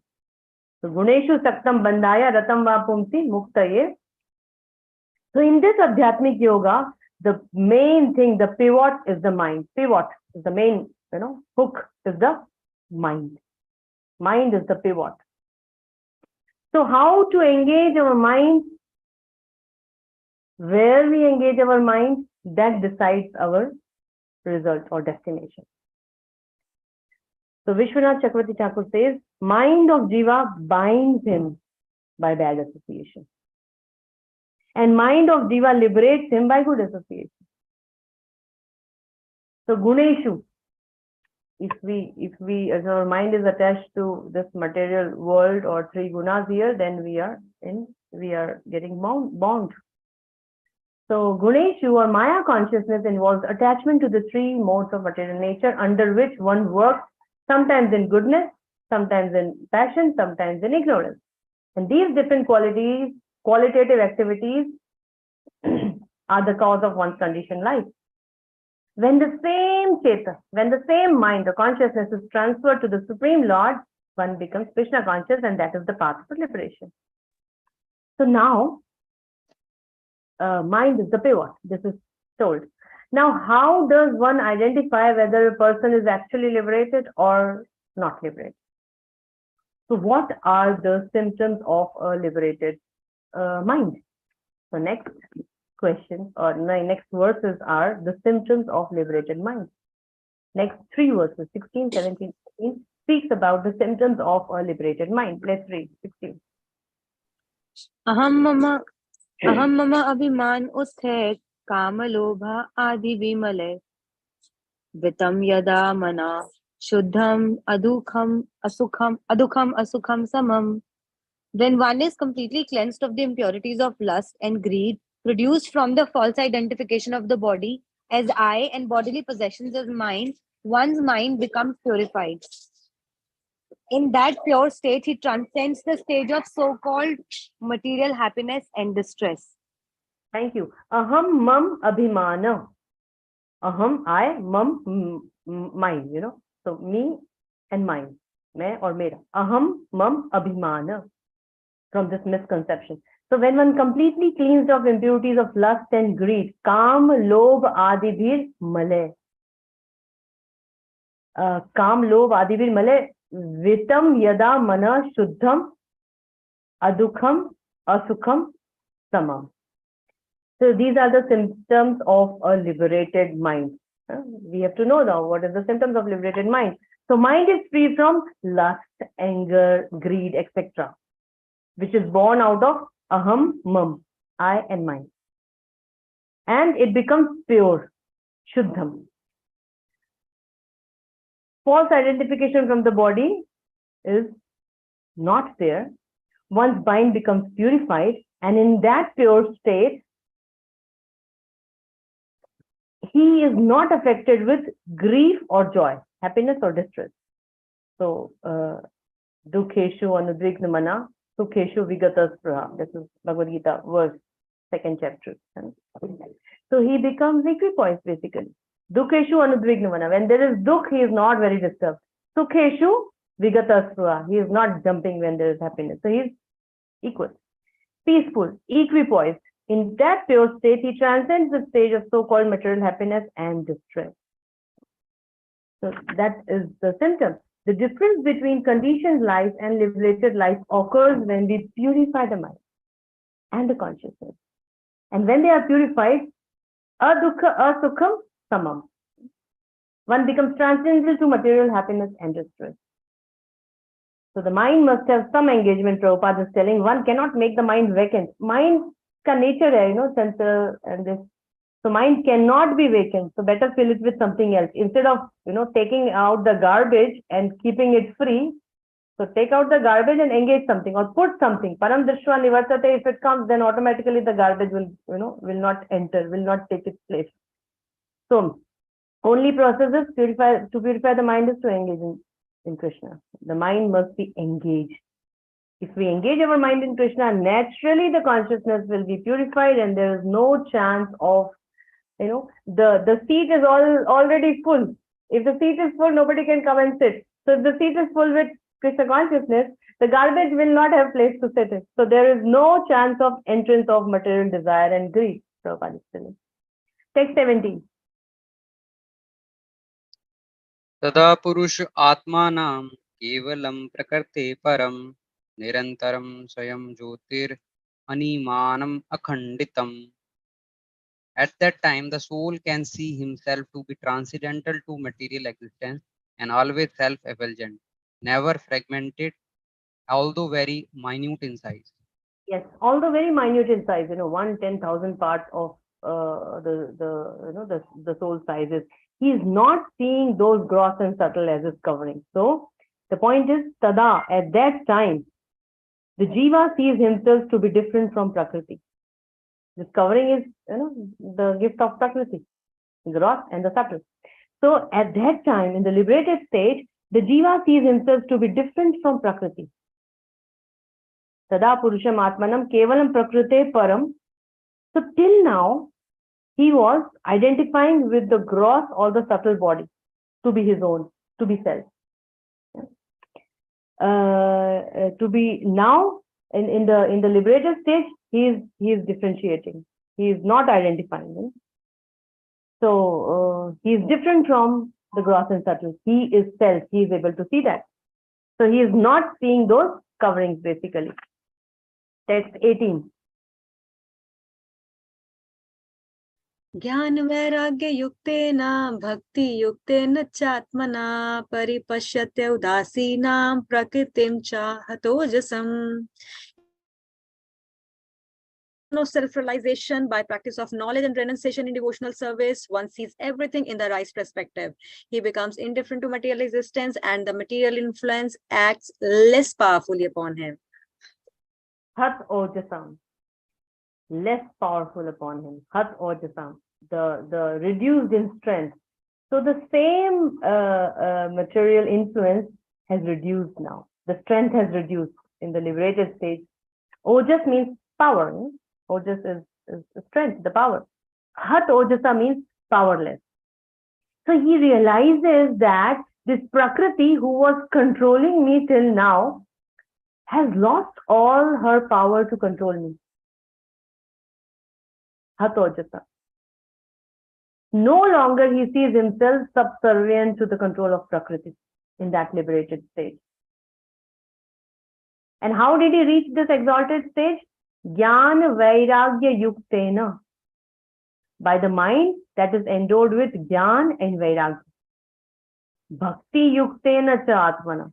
And principally or especially with Bhakti. Jnana Vairagya Yuktena Bhakti Yuktena cha Atmana. So, Paripashyati Udasinam Prakritim cha Hat Ojasa. So the power is now powerless. The power of Prakriti is now powerless. He realizes that the same Prakriti who was controlling now is no more control on me. So as the Prabhupada gives a wonderful analogy, as the contamination of the germs of a particular disease can influence a weaker person, 4 or 5 people are going to a market and they go to same place, they eat the same thing, they get exposure to the same atmosphere, but one person gets COVID or malaria or whatever out of all. Why? Because that person had weak immunity. Others were had the same thing, they did the same thing, they were in the same situation, but they were all okay. So as the contamination of the germs of a particular disease can influence a weaker person, similarly, the influence of material nature or illusory energy can act on the weaker or the conditioned soul, but not on the liberated soul. So self-realization is the position of the liberated state. So, endowed with Jnana and Vairagya gives the right perspective. Jnana Vairagya Yuktena, when one is in full knowledge of one's constitutional position and is in a renounced order of life, detached from material attraction, then by pure devotional service, Bhakti Yuktena, he can engage himself in loving service of the Lord. So, Paripashyati is a word here. Paripashyati means that he can see everything in its right perspective. He can see clearly. Then the influence of material nature becomes almost nil. Hatha Ojasam. The influence of material nature becomes almost nil or powerless almost. So 16 to 18 are the symptoms of a liberated person, and it can be achieved by Jnana Yoga, Ashtanga Yoga, or Bhakti Yoga.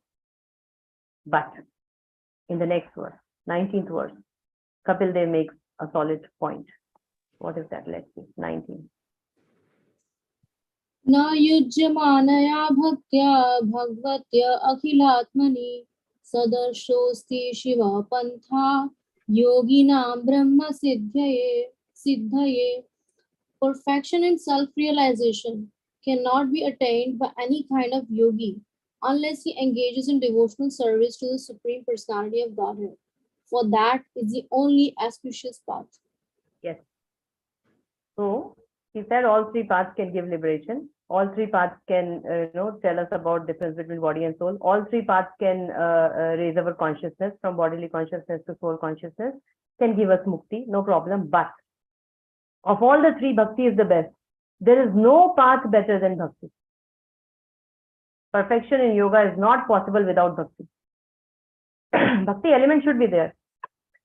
So, Yoginam Brahma Siddha. For achieving liberation, Bhakti path is the most effective. Knowledge and renunciation are never perfect unless joined by Bhakti. Is explained here. Na yujyamanaya means without being prevailed. So, Prabhupada says in the beginning of the 2nd chapter of Srimad Bhagavatam, the first canto, it is said, when one engages himself in devotional service of Vasudeva, you can recognize which verse it is. Spiritual knowledge and renunciation. Spiritual knowledge and renunciation, Jnana and Vairagya of the material world automatically becomes manifest. Thus, the devotee does not have to try separately for renunciation or knowledge. Separately, a devotee does not have to go, oh, I have to do some Jnana Yoga also, I have to do some Ashtanga Yoga also. No, it's not required. Whatever is required, Bhakti, by following Bhakti process, it will be given to you. The spiritual knowledge and renunciation. So, which is that word? Very famous word, actually, you must be knowing. First, Sarva Kamova, Moksha Kamo Dharite. okay, this is another one, but one thing which says the spiritual knowledge and renunciation. It comes. Janati Vairagyam Jnanam Chehetukam. Yes, yes, yes. So by doing the devotional service of Vasudev. So that's how it starts. Thank you, Prabhuji. Vasudeva Bhagavati. Bhakti Bhakti Yoga. Yoga Niyojita Janati Asu Vairagyam Jnanam Chehetukam. Very nice. So that's what is said. When one engages himself in devotional service of Vasudev, Vasudeva Bhagavati, spiritual knowledge and realization of the material world automatically becomes manifest. Vasudeva Bhagavati, Bhakti Yoga Prayojita, Janyatashru Vairagyam, Jnanam Chayata Hetukam. Vairagya and Jnanam automatically comes. We don't have to extra endeavor or go separate in some other thing, to achieve that. Thus, the devotee does not have to try separately for renunciation or knowledge.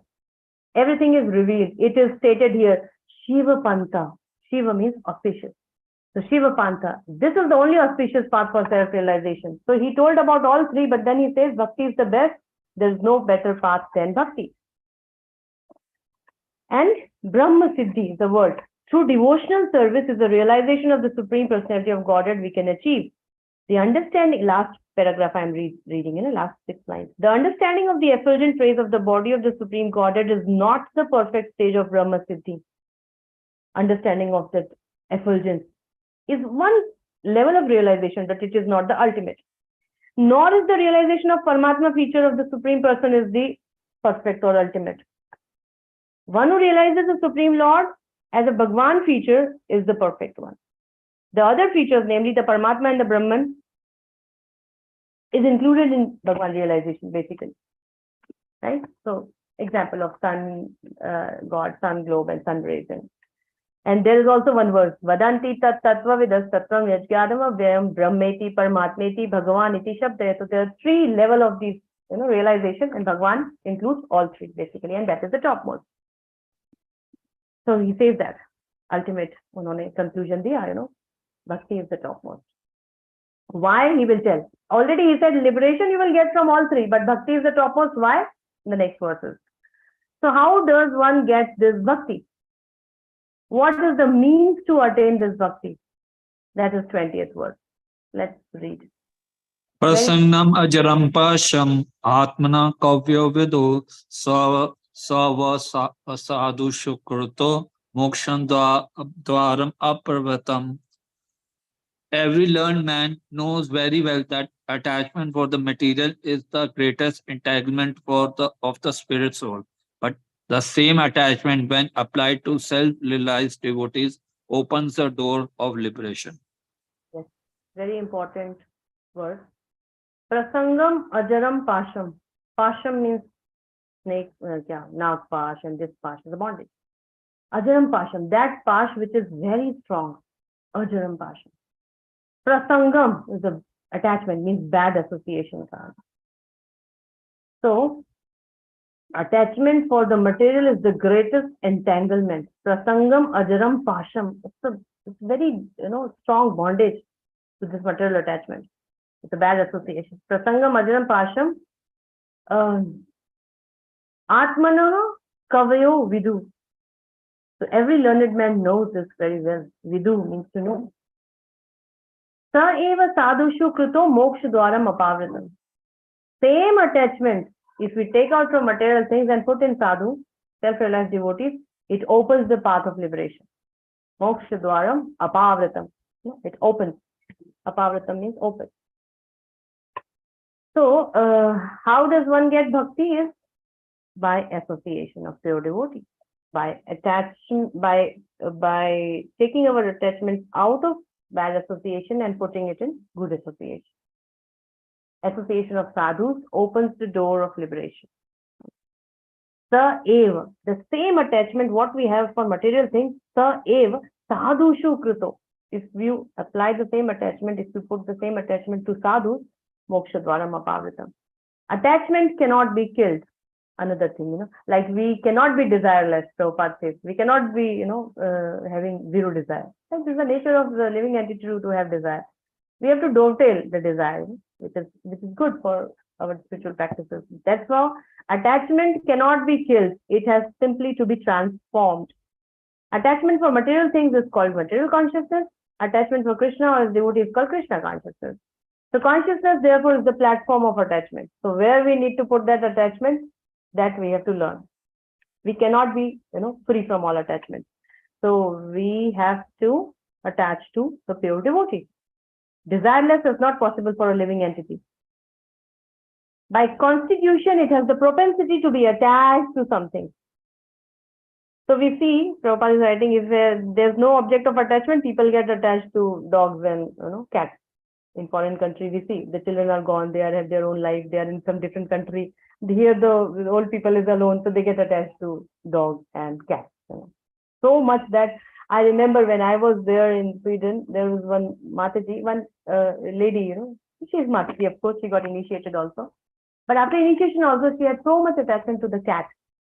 She came once to farmhouse to celebrate big festival. There are farmhouses where 3-4 days we stay there and celebrate like Lakshmi Chaturdashi or Janmashtami. So we used to go there and stay for 3-4 nights, but she used to go back every night. Long journey, 2 hours travel she used to go. Why? Because I have a cat at home. I have to feed her. I have to be with her.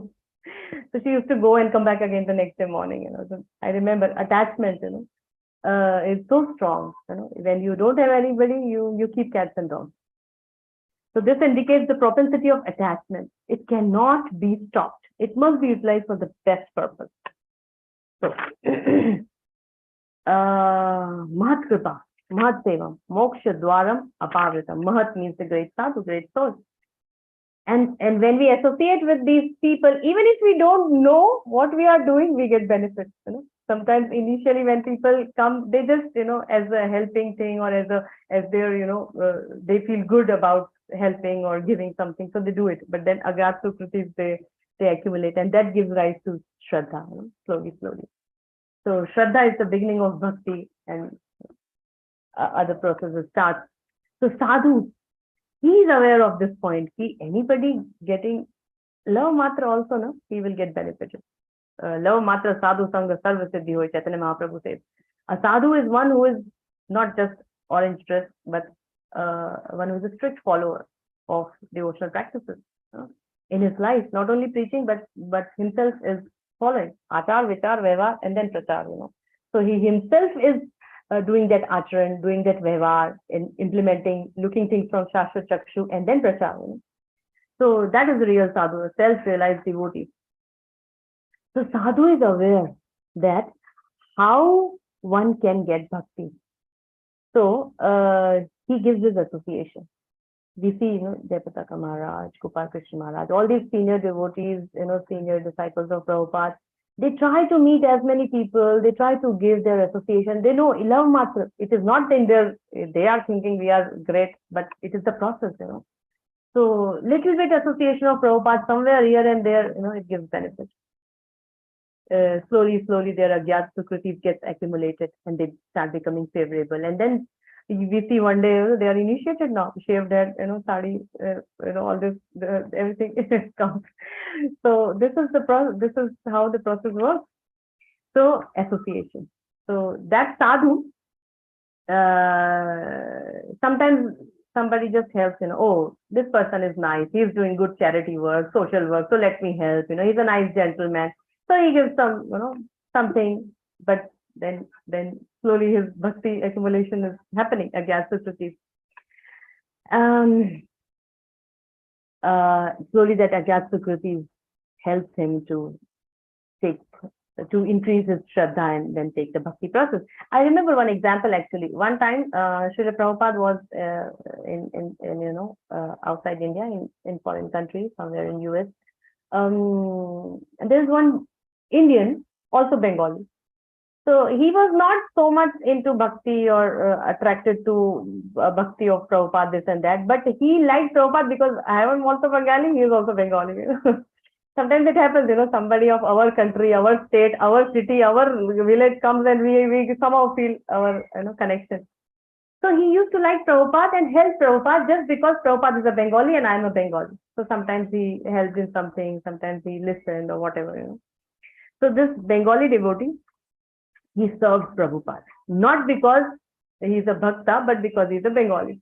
Later, he took initiation from Bhakti Charu Maharaj, long after Prabhupada went, So that Sukrutis got added. He was little favorable, doing some help, doing something. He liked Prabhupada, his Bengali tune or this and that. But then Sukriti is getting added, and then he got initiation from His Holiness Bhakti Charu Swami Maharaj. He was also Bengali. Somehow, that was his thing. But it leads to his Shraddha and Bhakti, later. So, so earlier Prabhupada and devotees were trying to give him sadhu sangha so that he can, some prasad, come, give this, or take this, whatever. And then he understood the value of sadhu sangha, so then he was looking for association of devotees. That's how, when we understand, we try to look for association more and more of pure devotees. Sometimes we travel to different places, different countries to take association of great sadhu. So that's what is the process. Mahat Sevam Dwaram Aur Vimuktis Tamo Dwaram Yoshitam Sangi Sangam. It comes in 5th canto. When we take association of sadhu, then our door to liberation opens up. Tamo Dwaram Yoshitam Sangi Sangam. If we associate with women or with sense gratification, then Tamo Dwaram gets opened. Okay, so if we want to associate with sadhu, we cannot expect him to give instructions on how to improve our material condition. But he will give us instruction on how to cut this knot of contamination of material attraction and how to elevate ourselves in devotional service. That is the result of sadhu sangha. Okay, let's take verse number 21. Next 21. Titikshva karunika suhrida sarvadehinam ajata shatrava shanta sadhava sadhu bhushana. The symptoms of a sadhu are that he is tolerant, merciful, and friendly to all living entities. He has no enemies, he is peaceful, he abides by the scriptures, and all his characteristics are sublime. This is also very learning verse, very important. Titikshava karunika suhrida sarvadehina majata chatrava shanta sadhava sadhu bhushana. Bhushana, abhushan. So these qualities are the ornaments of a devotee. What are these? Being tolerant, being merciful, being friendly to all living entities, inimical to none. Sadhu does not have any enemies. Others may become envious of sadhus by their progress, by their glories, by their influence, whatever. Others may may become envious, but sadhu does not have any enemies. And these are the ajata shatrava shanta. They are peaceful. They are in anxiety in service of Krishna like Yashoda Maya, but ultimately they are peaceful. So the 21 to 23 verses, characteristics of a sadhu, characteristics and activities of a sadhu. So these are the secondary characteristics. In the next comes the primary characteristics of a sadhu. So a devotee of the Lord has all these qualities. Prabhupada explains one by one in the purport. First is titikshava, like he is very tolerant. So example is given, a sadhu, sometimes he travels, he takes all the pain, and sometimes sadhu has a thankless task of impressing upon them the importance of devotional service. So devotees sometimes are attacked also. Like here it is said, Jesus Christ was crucified. What other examples are given in the purport?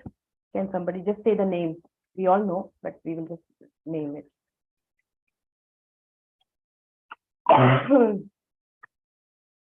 Jesus Christ, Nityananda. Nityananda Prabhu. Who? Nityananda Prabhu, Mataji. Nityananda. Jagai Madai. Yes, and Srila Haridas Thakur was beaten in 21 markets. Yes, yes, correct. So they are, the quality shows is tolerant. They are tolerant because their mission is to deliver the fallen souls. So even if there is some trouble, they accept it. Titikshava, Karunika, they are very merciful. They go door to door, country to country, place to place, village to village to distribute this message. Surida, not only to to human beings, but to animals also. Prabhupada says the Shivanand same example, in Chaitanya Charitamrita, how the dog got liberated because he was fed with good prasad and he was taken care nicely. So devotees, we see, some bird, some pigeon, some crow falling and tarpada raha hai, so devotee go and say Hare Krishna Mahamantra, or any entity. They go and they are merciful. So they understand this is the body, and he has a soul inside. The soul gets elevated if he hears Anta Kalecha Ma Meva Swaran Muktava Kalevaram. If he hears Lord's holy name, at least he'll get better destination next time. Like that. So he's merciful, he's tolerant, he's well-wisher, and all the qualities. Harava Bhaktasya Kuto Mahadguna. Prabhupada says a devotee develops all these qualities, whereas a non-devotee may be PhD or qualified or whatever, but he has no actual good qualification or good characters. Harava Bhaktasya Kuto Mahadguna. Where is the good qualities in non-devotees? So these are the secondary characteristics of sadhu. Now let's see the primary one in 22nd verse. Hare Krishna, text 22. Mayyananjina bhavena bhaktyam kurvanti yedranam matkrite tyakta karmanas tyakta svajana bandhava. Translation. Such a sadhu engages in staunch devotional service to the Lord without deviation. For the sake of the Lord, he renounces all other connections, such as family relationships and friendly acquaintances within the world. Yeah, thank you, Mataji. So this is a critical verse where we have to understand it very clearly, very properly in a right mood. This verse is not to be taken otherwise in any other way, which can reduce our gratitude to our parents, relatives, friends, well-wishers, whatever. For the sake of Lord, he renounces all other connections. So a true devotee, he is always grateful to everyone. What to speak of, a small ant or what, they are so merciful and grateful to every living entity. They are for sure for their friends and relatives and parents also. Whosoever has helped them in growing up or in teaching and whatever. So when it is said, for the sake of Lord, he renounces all other connections such as family relations and family acquaintance within the world, Prabhupada clarifies it. Renunciation will be successful only when his energy is employed in the service of the Lord. As soon as one takes birth, a person has so many responsibilities. In scriptures, we see, Pitra Rin, Deva Rin, Rishi Rin, and all these are there. Because we get so many things from them. From Rishis, we got the scriptures. From Pitra, we got our body, actually. And from other human beings or other, people, other living entities, we get many, many different things. So we have rin for all them, and we have to pay them back. So in ordinary course of activities, if we are normal, we are not following bhakti, then we have to literally, do all these, fulfill all these rents. But once we take to practice of devotional service, it is there in Bhagavad Gita, verse number 1.41 verse. There's a description of, Bhagavatam verse 11.5.41, where it is said, anyone who takes shelter of the lotus feet of Mukunda, the giver of liberation, give up all kinds of obligations, and has taken to the path of devotional service, has no duties or obligation to demigod, to sages, to forefather, to family members, and etc. Such obligations are automatically fulfilled by performance of devotional service.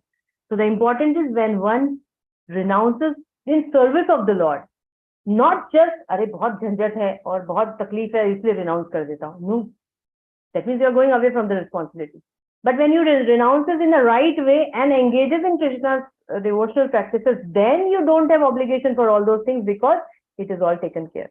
But if you just renounces as and not engages in devotional service, then you are doing something wrong. So we have to have a right understanding. Prabhupada is very clear. When he gives all such obligations for the sake of service, then he is not punished for such renunciation. But if he renounces for self-gratification, if he leaves his family member and he goes somewhere else and do self-gratification, then he is punished because he is not doing his duty, his responsibility. So if for self-gratification a person renounces, he is punished by the laws of nature. So we should not have misconception that renouncing our duties. No, because if we go in that verse 11.5.41, beautiful description, and it is said here, Yatha taror mula nishechanena tripyanti tat skanda bhujopashaka prano upadasya yatendriyanam tatheva sarvaharanam achyuteja. When you worship Achyuta, the Supreme Lord, then you don't have to worship different demigods and different personalities separately. Like when you water the root, all the trees and twigs and branches and flowers and everybody gets the nourishment. Or when you put food in the stomach, the limbs, the ears, eyes, nose, hairs, everything gets nourished. Similarly, when you serve the Supreme Lord, then there is no obligation for other rin, Pitru rin or Dev rin, or because they will all get satisfied. But otherwise, no. So for the sake of Lord, he renounces all of the connections. So this is the right understanding. After becoming devotee, he becomes all the more concerned. We see some sannyasis also, they are concerned.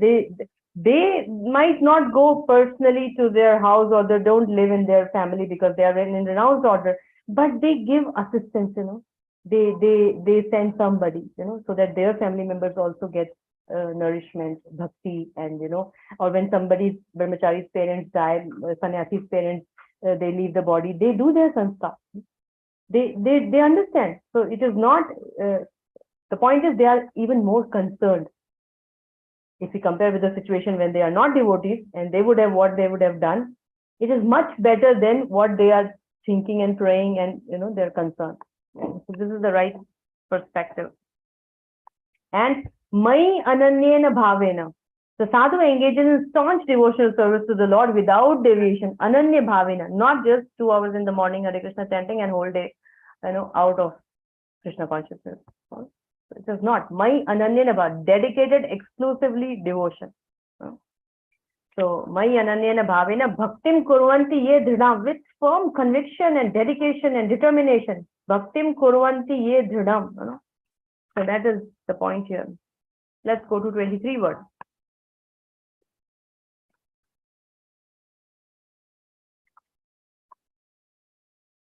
Yeah, 23. Text 23. Mad ashvaya katha mrishta shravanti kathayanti cha tapanti vividhas tapa naitan madgata chetasa.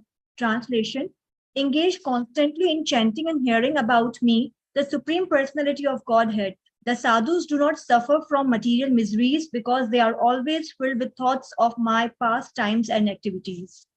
Very good. Thank you, Mataji. So, Madashraya Katha Mrisha Shrunvanti Kathyanta.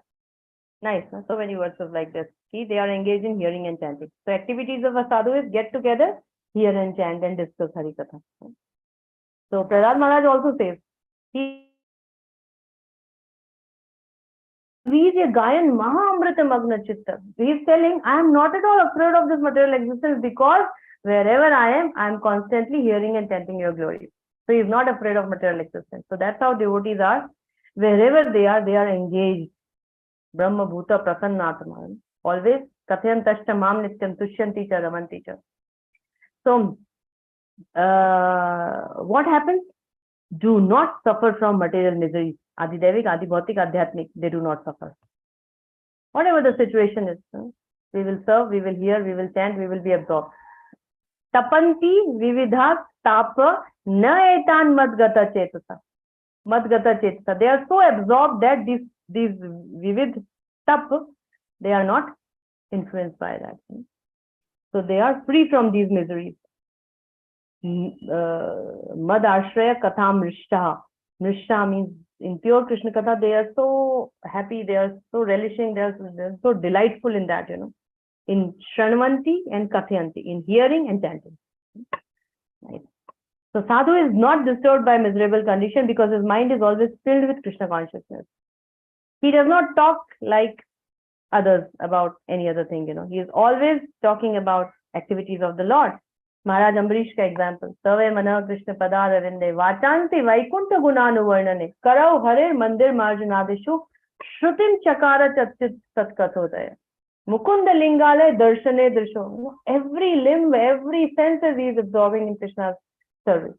Maharaj Ambarish is a great emperor. So he engages words in glorification and so on.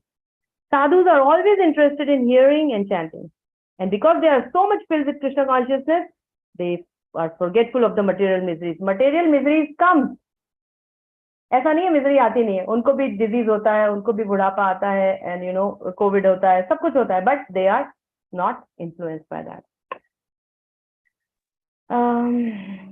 On the other hand, since the devotees always engage in the topics of the Lord, they are forgetful of the miseries. Yeah, ordinary conditioned souls are always in full of anxiety, security, safety, this and that. But devotees are free of all these because they are always engaged. 24. Text 24. Sa ete sadvah sadhvi sarva sangha vivarjitaha sangaste shvatate prarthayah sangha dosha harahite. Translation: O my mother, O worshipful lady, these are the qualities of great devotees who are free from all attachment.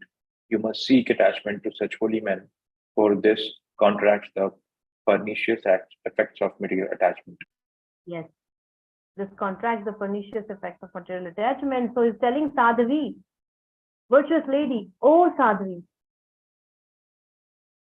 these sadhus whom I told about, later we saw, no? In verses, characteristics of a sadhu, activities of a sadhu, primary and secondary characteristics we saw. So these sadhus whom I'm speaking to you, about whom I'm speaking, they are free from attachment. Sarva Sangha Vivarjita. They are free from attachment. That means they are free from even the desire of liberation. Dharma, Artha, Kama, Moksha. They are free from all these things. So you should desire their association. Sangas teshu atha te prarthya. You should desire their association. Sangha dosha harahite. They will destroy all the faults of material association. Sangha dosha harahite. They will destroy all the faults of this material association. All the faults. So, you want liberation? You want to get liberated from this materially, from the faults of this material association. So when you take association of these sadhus who are free from all these desires, Sangha dosha harahite, you will also become liberated from those faults of material association. And that's what she started, no, that question. So question 1, yeah. So these are the answers he's giving. And then, so Kapil Dev is telling, this is what you wanted, freedom from all this material association. So this is what you should do, take association of these sadhus. Right? Bhagavad Gita 15 chapter says, Nirmana moha disasanga dosha. Prabhupada says this refers to one who is completely free from the puffed up condition of material possessiveness. So we should take their association. Yeah, that's the point. And here Prabhupada's mood is very much clear. We have to seek the association of such devotees, and for this reason we have established ISKCON. Prabhupada writes here. For this reason, we have began this International Society for Krishna Consciousness. There are many mercantile, scientific, and other associations in human society to develop a particular type of education. But there is no association that helps one to get free from this material existence association. So, wherever you go, This is my personal experience. Whichever country you go, you will get devotees association. Either there is a big temple, or there is a center, or there is a devotee who does, some sangha in the house. Whatever, but you get. So this is what Prabhupada says, we have begun this ISKCON society because that's the question, is how to do bhakti, sadhu association. So how to get association when there's a facility, when there are devotees, when there's this organization, this system. Wherever we go, the same Aarti, same devotees, same Bhagavad Gita teachings, Bhagavatam reading every day, same Govindamadi Purusham. So we feel like it's a family. We can grow, we can associate more and more. So to seek association of devotees, one can, free from material association. That is the only way. Now there is an example given of a cat who takes in her mouth a rat or a kitten. So there's a difference. Right? So a very good example, because the devotee is free from all contaminated material association. He is not affected by the misery. The kitten is there in the cat's mouth, but he is free. There is no worries. Malum hai. The cat will take me to proper place. I'm safe in her mouth. But the rat is fearful. I'm not safe. So the kitten feels comfort, whereas when the rat is carried in the mouth, the rat feels the blow of death. Similarly, those who are sadhavas, devotees who are engaged in Krishna consciousness, do not feel contamination of material miseries, whereas those who are not devotees, they feel the miseries of material existence. Very nice. Thank you. Verse number 25. Let's move. Satam prasangan mama virya samvido bhavanti hritkarna rasayana katha tajyoshanad asav aparvagavartmani shraddharatir bhaktir anukrameshyati. In the association of pure devotees, discussions of the pastimes and activities of Supreme Personality of Godhead is very pleasing and satisfying to the ear and the heart. By cultivating such knowledge, one gradually becomes advanced on the path of liberation, and thereafter he is freed and his attraction becomes fixed. Then real devotion and devotional service begins. Again, important and learning shloka. Satam prasangam mama virya samvido. Samvido. Samyak vadanam. Samvido means mama virya samvido, with complete understanding, complete realization. So he's telling, if you continue to take this association, it will give you much more than what you want. You wanted liberation, na? But if you continue to take this association, you will get much more. Krishna Katha in association of sadhus gives ruchi, asakti, bhava, prem, nishtha, everything. So realization of the pastimes of the Lord happens at further stages. Initially, what we do? We have not so much taste in chanting. We do it as a duty. We know the result. The taste will come. It is said, if we wait for when the taste will come, then I will chant, then it will never happen. So we keep doing it. And then by doing it, the taste comes, because the purification happens. So right now in anartha nivritti stage, sometimes, we don't have so much taste. So sometimes we think, oh, really, whether I have to get up early or I'll sleep late, or really do I need to chant extra rounds in Ekadashi? I did 16, or from last 2 years, I'm doing 25 or whatever, we have these kinds of things. So we are doing it as a duty, but we know the goal, so that inspiration is there, yes, if we keep doing it, the taste will come. So, and then later when the taste comes, then we don't have to, it happens naturally. It happens naturally. The same pastime, the same topics become realized. So that same very pastime, what we are hearing as a duty, it will become very tasteful. So in association of pure devotees, if you keep continue, mama virya samvido, it will come with complete understanding and realization.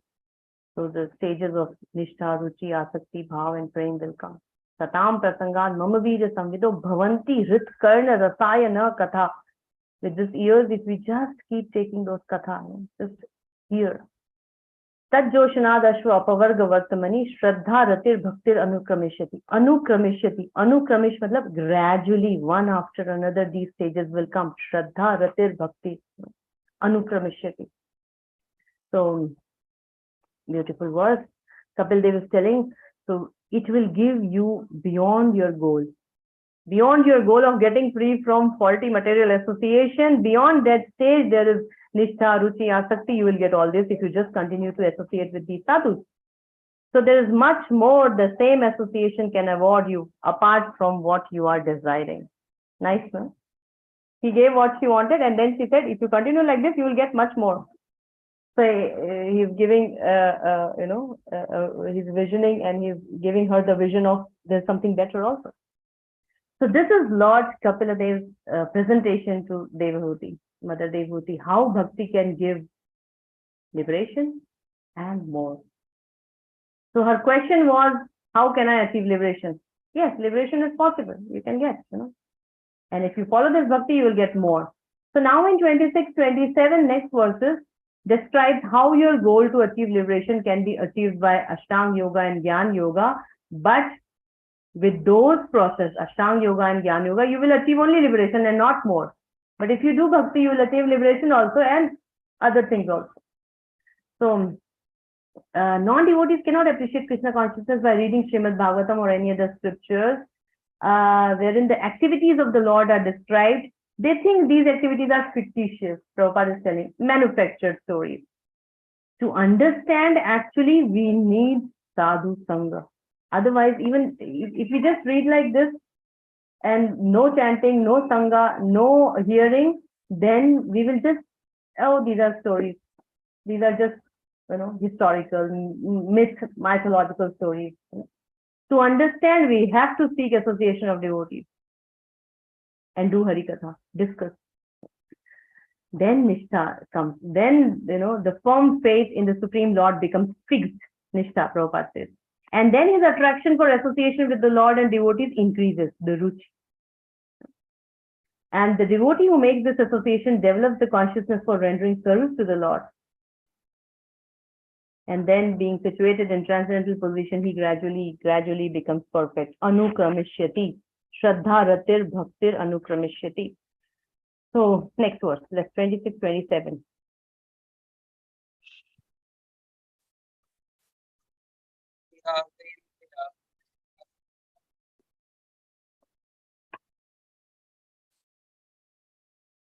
I cannot hear.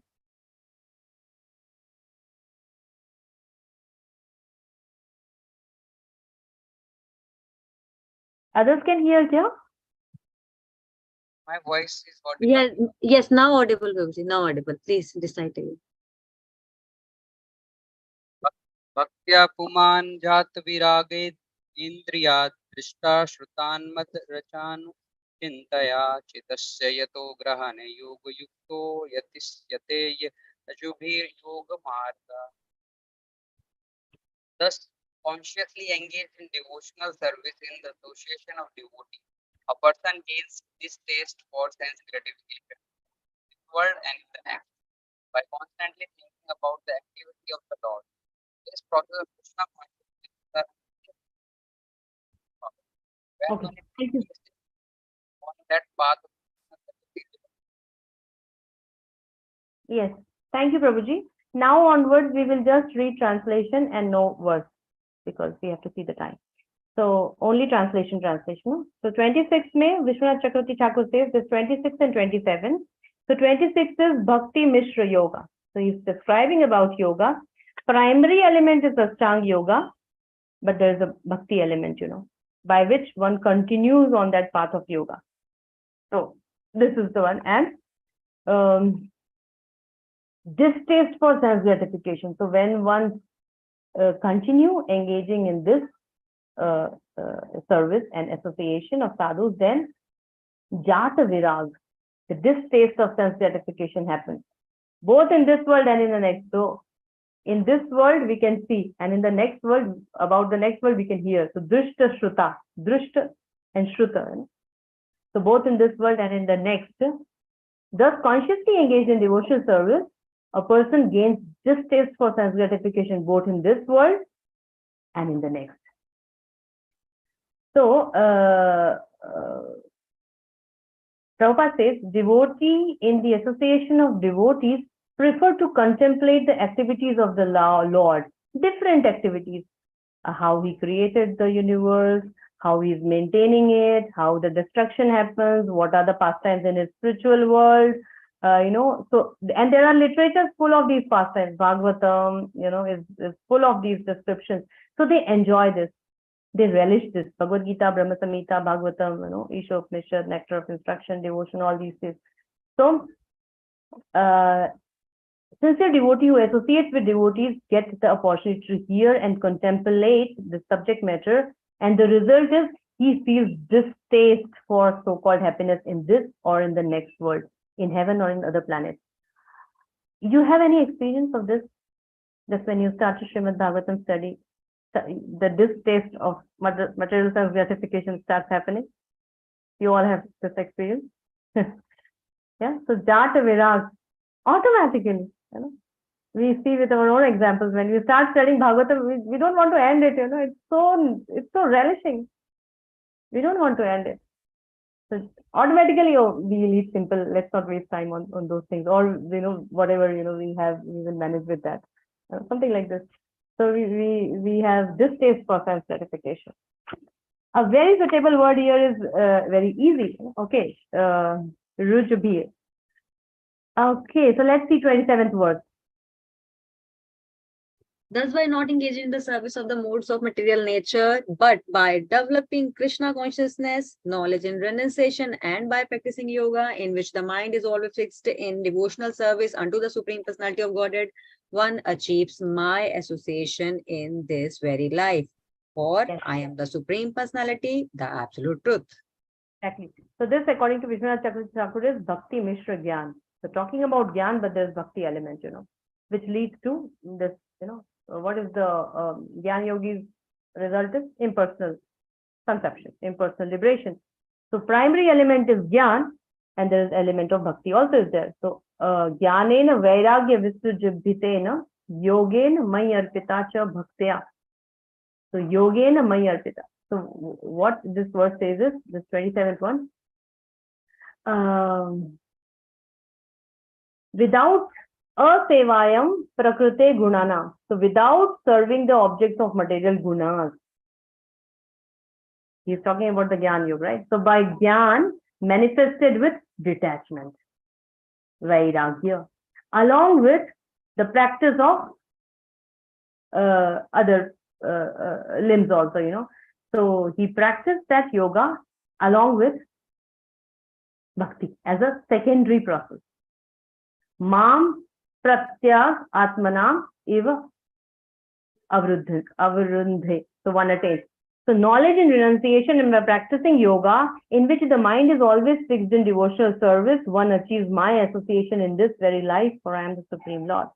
So Jnana and yoga are incomplete without bhakti. There is bhakti element needed to achieve the result in both the processes. This is the main point here. And then 26, 27, and then 28.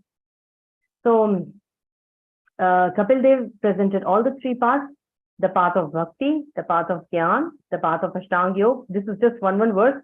Later will come one chapters, And now she has to decide which path she wants to choose to achieve her goal of liberation. At the moment, goal of liberation. And at this point of time, Devhuti says, text number 28.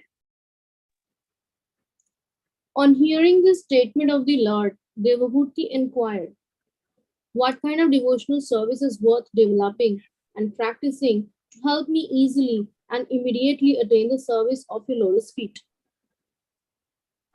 Yes, because in the last verse he says, hearing or associating with devotees is most important. In which the mind is always fixed, in devotion. So so she's asking. Earlier, that was her question to get the mukti.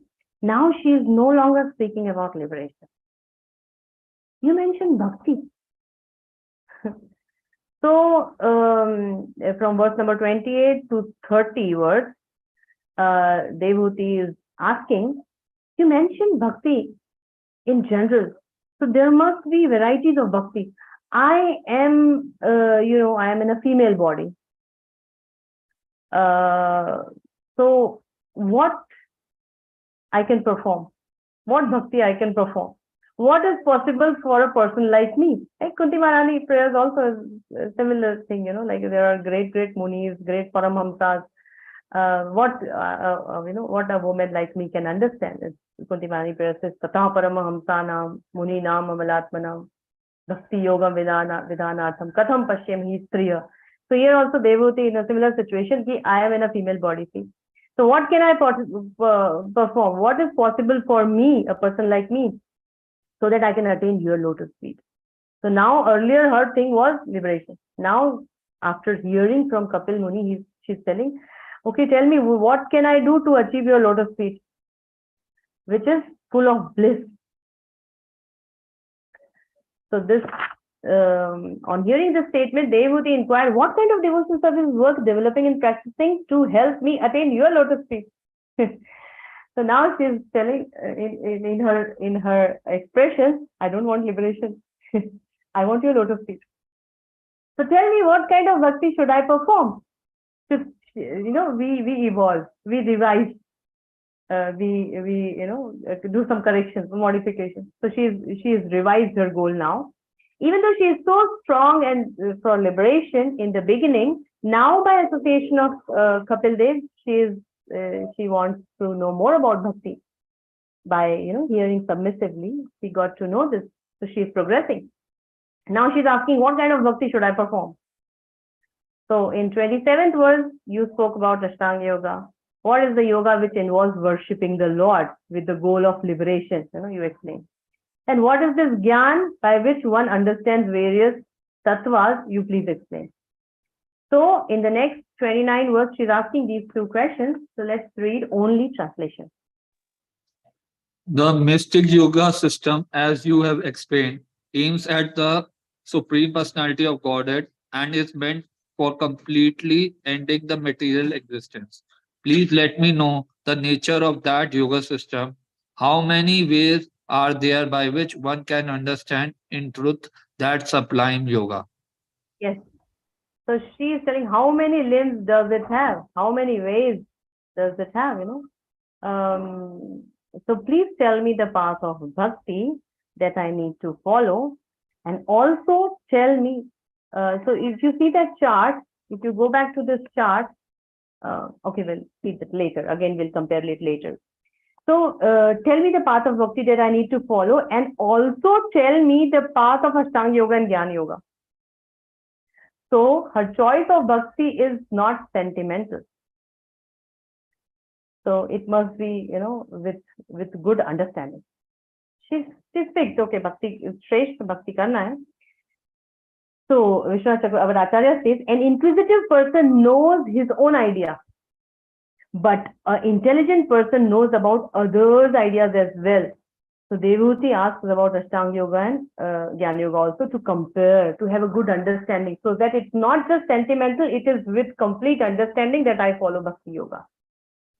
I'm convinced that I have to practice Bhakti Yoga, but please tell me the path of other practitioners also, so that I can do it, nicely with complete conviction, and I can take my decision, So she wants to ask, she's asking for both. Explain Jnana and explain Yoga, Jnana Yoga and Ashtanga Yoga, both. Okay. So let's go to number 30. My dear son Kapila, after all, I'm a woman. It is very difficult for me to understand the absolute truth because my intelligence is not very great. But if you will kindly explain it to me, even though I'm not very intelligent, I can understand it and thereby feel transcendental happiness.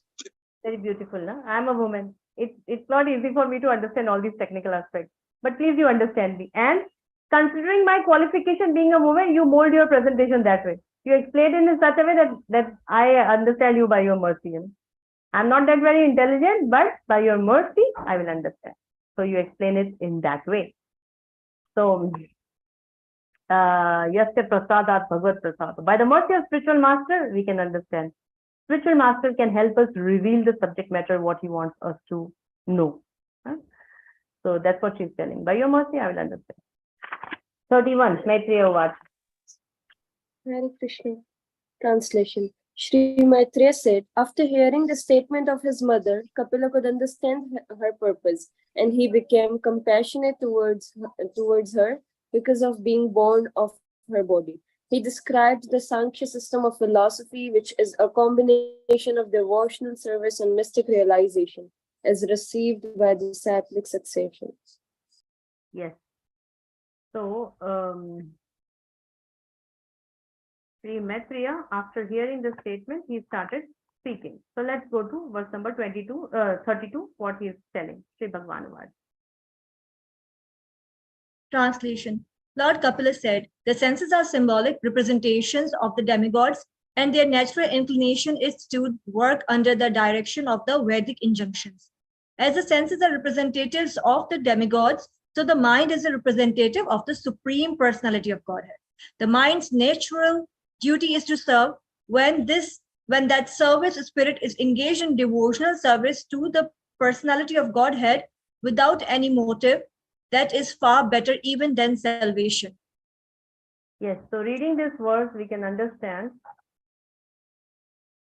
senses are representative of demigods, mind is representative of Supreme Personality of Godhead. The mind's natural duty is to serve, and that's when that service spirit is engaged in devotional service without any motive, that is far even better than salvation or liberation. So more or less this verse says about there's this Uttam Bhakti, you know. Anya Abhilashita Shunyam Jnana Karma Anavitam Anukulena Krishna Anushilnam Bhakti Uttamam. So we see one by one how this is, you know. Devanam Guna Linganam Anushravike Karmanam. So Devanam Karmanam. Why it is said like that? Devanam Karmanam, because the actions of the senses, basically. Devanam. Why Devanam? Because as we discussed, you know, senses are controlled by the sense devatas. So Devanam Karmanam. The actions of the senses. Sattva Evek Manaso. Sattva refers to the Supreme Lord, and Evek Manso, dedicated to the Lord, means one-pointed. Jnana Karma Anavritam, no mixture. No. Animitta means without any motive. Anya Bilashita Shunyam, animitta, without any other motive. Bhagavati Bhakti Siddhir Gariyasi. So, Bhagavati, Krishna Bhakti Siddhir Gariyasi. So, this Guna, Linga is activities of the senses with desire to serve the Supreme Lord. So, Devanam Karmana means all our actions of the senses to serve the Supreme Lord. And Anushravike Karmanam, Anushravike, which means under the instruction of Guru.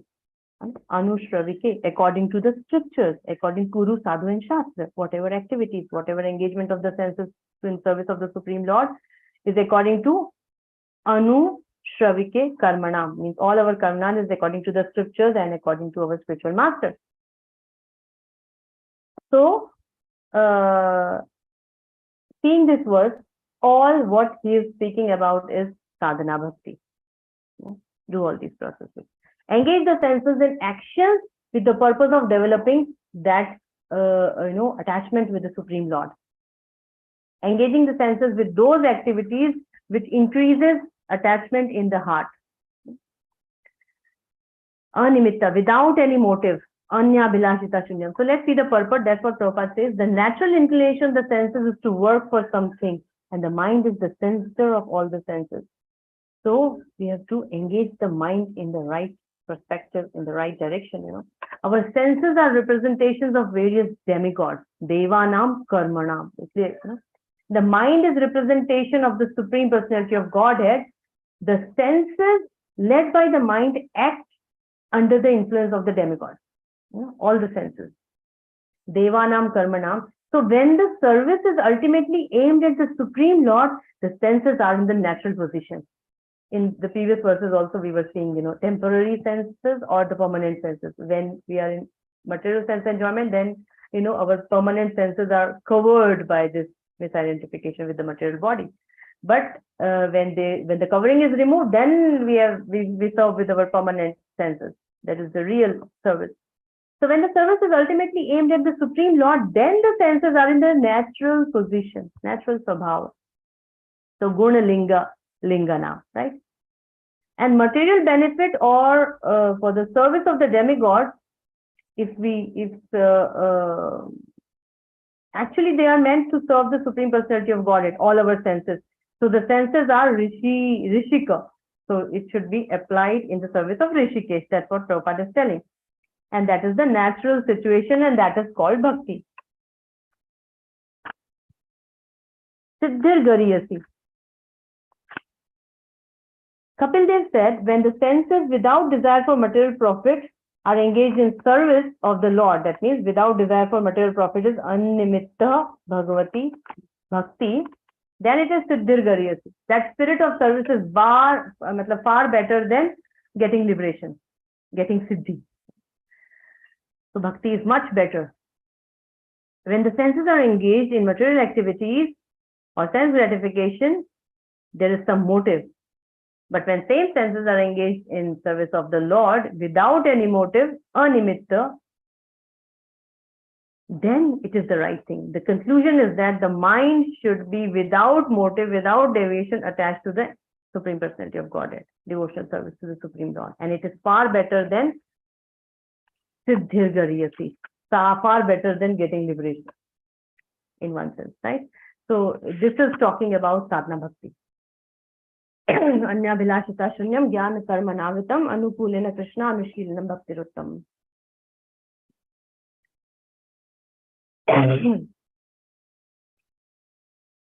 Let's read 33. 33 is also very important verse. 33. Text 33. Bhakti, devotional service, dissolves the subtle body of the living entity without separate effort, just as fire in the stomach digests all that we eat. So, how is the liberation achieved by practice of bhakti? Subtle body dissolves.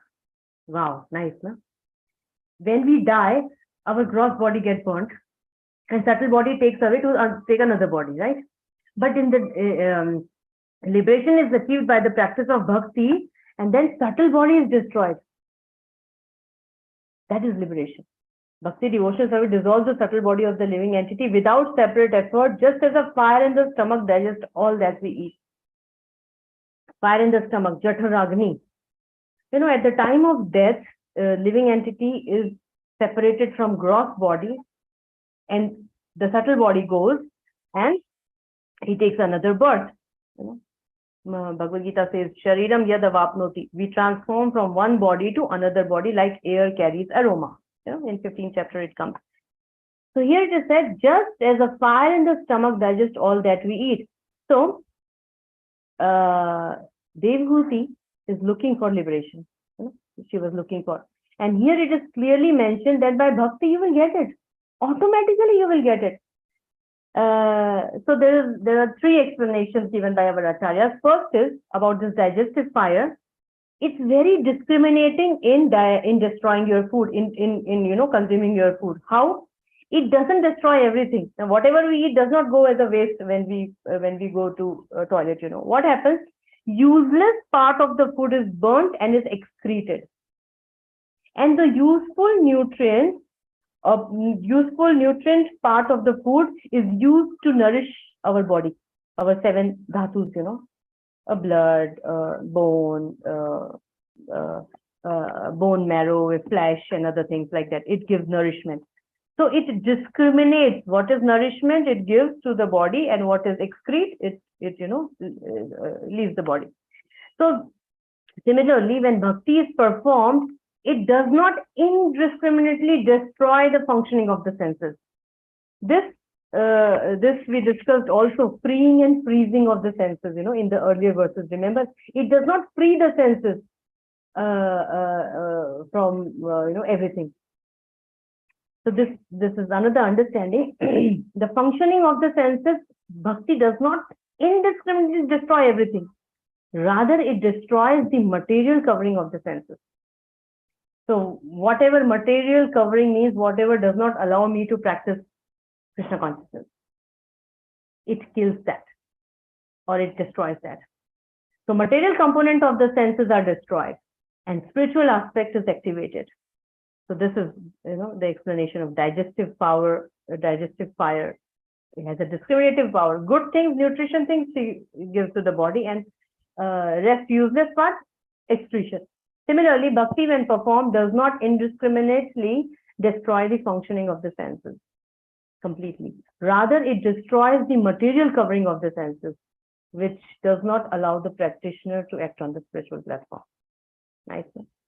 So material component of the senses are destroyed, spiritual component is activated by bhakti. So that bhakti is compared to this digestive fire. This is one understanding. Second is, when one eats, one need not specifically endeavor to digest the food. We eat and we sleep, we roam around, we talk. We don't put extra endeavor if we are healthy. Otherwise, we have to take some powder or do something, eat hot water, drink hot water, whatever to digest those things. But if we are healthy, we don't have to put extra endeavor to digest that food. It happens automatically. So digestion is compared to liberation, means destruction of self, the subtle body. We eat, and over a period of time, the food gets digested naturally. Similarly, one who is practicing bhakti need not specifically endeavor for liberation, because the liberation is automatically achieved. Right? This is second understanding. Third understanding of this digestive fire, when we eat, it does not digest immediately. It takes some time to digest food. Some normal condition, 6 to 8 hours, right, for food to get digested. Similarly, when we start practicing bhakti, this liberation means destruction of the subtle body. Actually, what destruction of the subtle body means? All the destruction of our, desires, of our different impressions, of our different hankerings. All these things get destroyed, gradually wiped out over a period of time. It does not happen immediately. So like the food does not digest immediately, it takes some time. Similarly, the liberation also, over the period of time, gradually all the impressions, all the hankerings, desires, everything goes away. So this is the understanding. Bhakti dissolves the subtle body of living entity without specific effort, just as the fire in the stomach digests all that we eat. Now 34 to 37. Yeah, 34 to 37 verse. Let's read. If you can read all three together, it would be nice, then we can discuss. A pure devotee who is attached to the activities of devotional service and who always engages in the service of my lotus feet never desires to become one with me. Such a devotee who is unflinchingly engaged always glorifies my pastimes and activities. Text 35. O my mother, my devotees always see the smiling face of my form with eyes like the rising morning sun. They like to see my various transcendental forms, which are all benevolent, and they also talk favorably with me. Text 36. Upon seeing the charming forms of the Lord, smiling and attractive, and hearing his very pleasing words, the pure devotee almost loses all other consciousness. His senses are free from all other engagements, and he becomes absorbed in devotional service. Thus, in spite of his unwillingness, he attains liberation without separate endeavor. Text 37. Thus, because he is completely absorbed in thought of me, the devotee does not desire even the highest benediction obtainable in the upper planetary systems, including Satyaloka. He does not desire the 8 material perfections obtained from mystic yoga, nor does he desire to be elevated to the kingdom of God. Yet, even without desiring them, the devotee enjoys, even in this life, all the offered benedictions. Hare Krishna. Thank you. So 34 to 37 basically describe the characteristics of a devotee in a bhava stage. So symptoms of these devotees is always engages in the service of my lotus feet. Kechit Kechit means never. They desire to become one with me. So mat pad seva ubhidata, very much inclined to serve my lotus feet, and matiha, desire only to taste my beauty, not the beauty or not the things of this material world. And they glorify and discuss my pastimes. They do not desire destination of impersonal Brahmajyoti or impersonal liberation. My devotees, they always glorify my pastimes and activity. They don't desire any liberation. Prabhupada says, Sayujya Mukti also, no, they don't want. So devotees reject all these mukti because they find greater pleasure in serving the Lord directly, right? Than in merging in the effulgence of the Lord. So the desire to become one with the Lord is completely rejected in Srimad Bhagavatam. This is not the goal of devotees. They are very happy serving the Lord, discussing the pastimes of the Lord. And in 35, how do I reciprocate with these devotees? Kapil Dev says 3 ways. First, Rupani Divyani. They can see my form. And Varapradani, Sakam Vacham. So the 2 things is they can see my form and they can talk with me. This benediction Lord offers. Because they are willing to sacrifice the desire for even liberation for performing my devotional service. So I allow them to take my darshan. I reveal myself to them. I reveal my spiritual form to them. So I give them this Varapradani. I give them this benediction. So these 2 things in this verse, they can see my form and they can talk with me. These 2 benedictions. Sakam Vacham, Praniyam Vadanti. There are beautiful stories, no? Ki Pratima nahi tumi sakshat Rajendra Nandan, the Sakshi Gopal story and other things, at that level, the Lord can talk, the Lord can walk, we know that story. Sakshi Gopal story. So these 2 benedictions he gives. They can see my form and they can talk with me. And in 36th verse he says, I award them liberation even if they don't want. They don't want liberation, still I give them.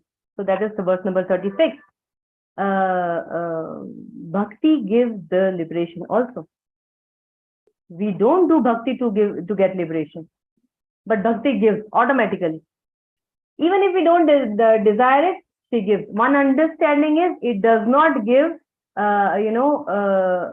liberation or Sayujya Mukti because the devotee does not want, but still she gives whatever bliss or whatever is required for a devotee or is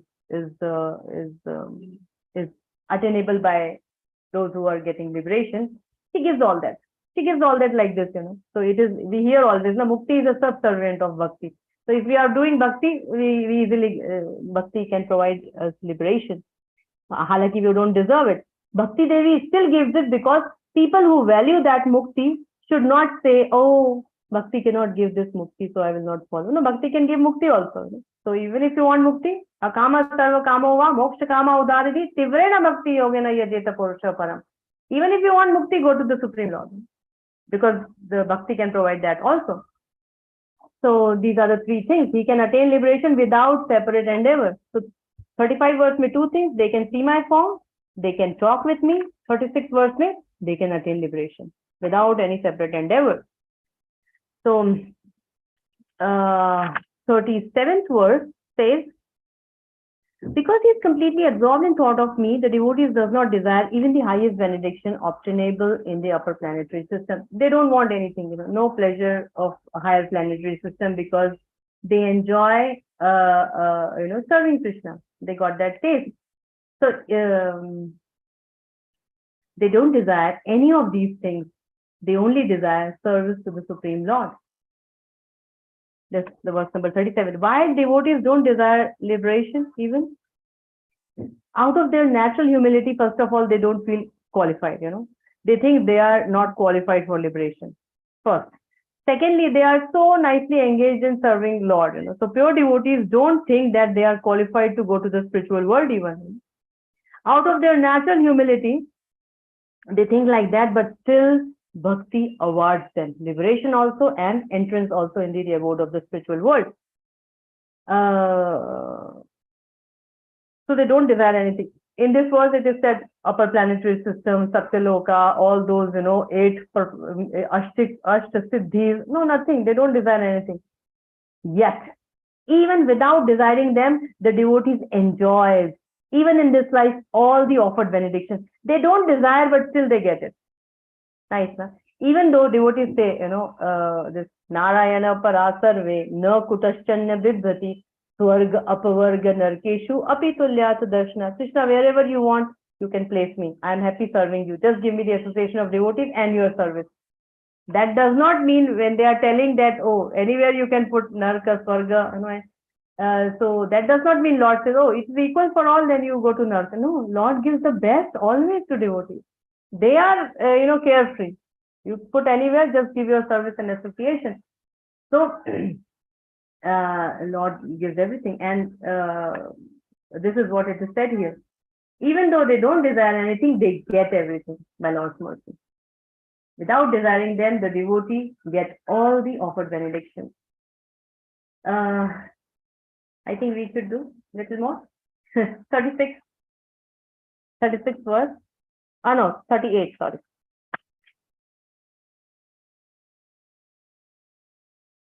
38 verse. Yeah, somebody can read the translation. The Lord continued, my dear mother, devotee who receives such transcendental opulences are never bereft of them. Neither weapons nor the change of time can destroy such opulences. Because the devotee accepts me as their friend, their relative, their son, preceptor, benefactor, and supreme deity, they cannot be deprived of their possessions at any time. Yes. So one may say that what is the big deal, in achieving the spiritual world? They might not think, but it is for general understanding. Like when we go to Swarg, what happens? Shine Punne Martalokam Vishanti. When our good credit gets over, we have to come back here.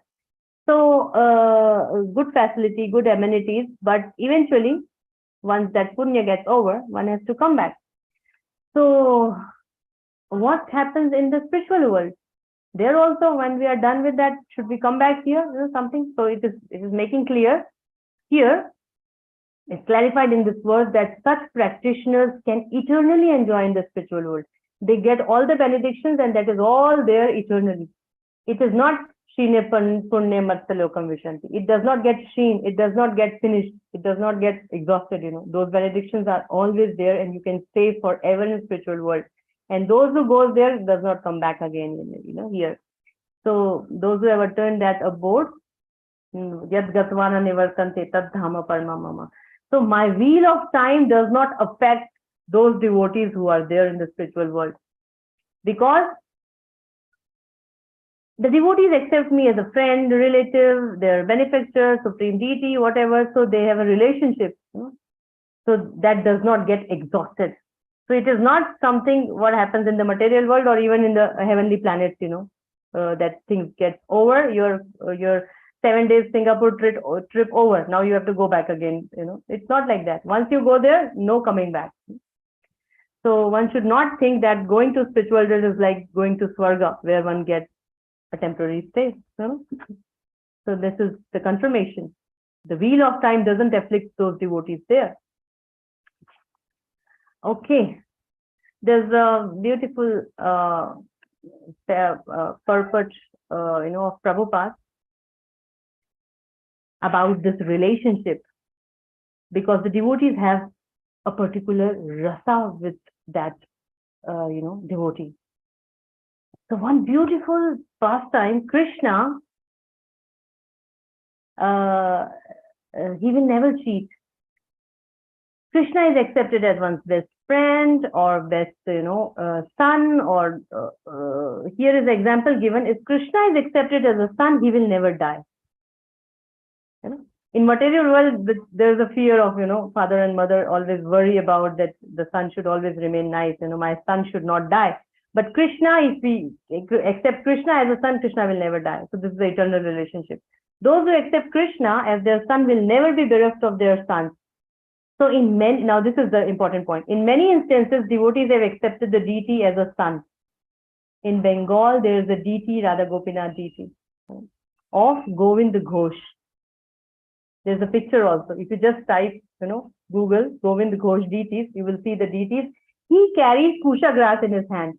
Because Govind Ghosh, there's a beautiful story. You can go in, and read it. It's a beautiful story, but it says there is a rasa in that.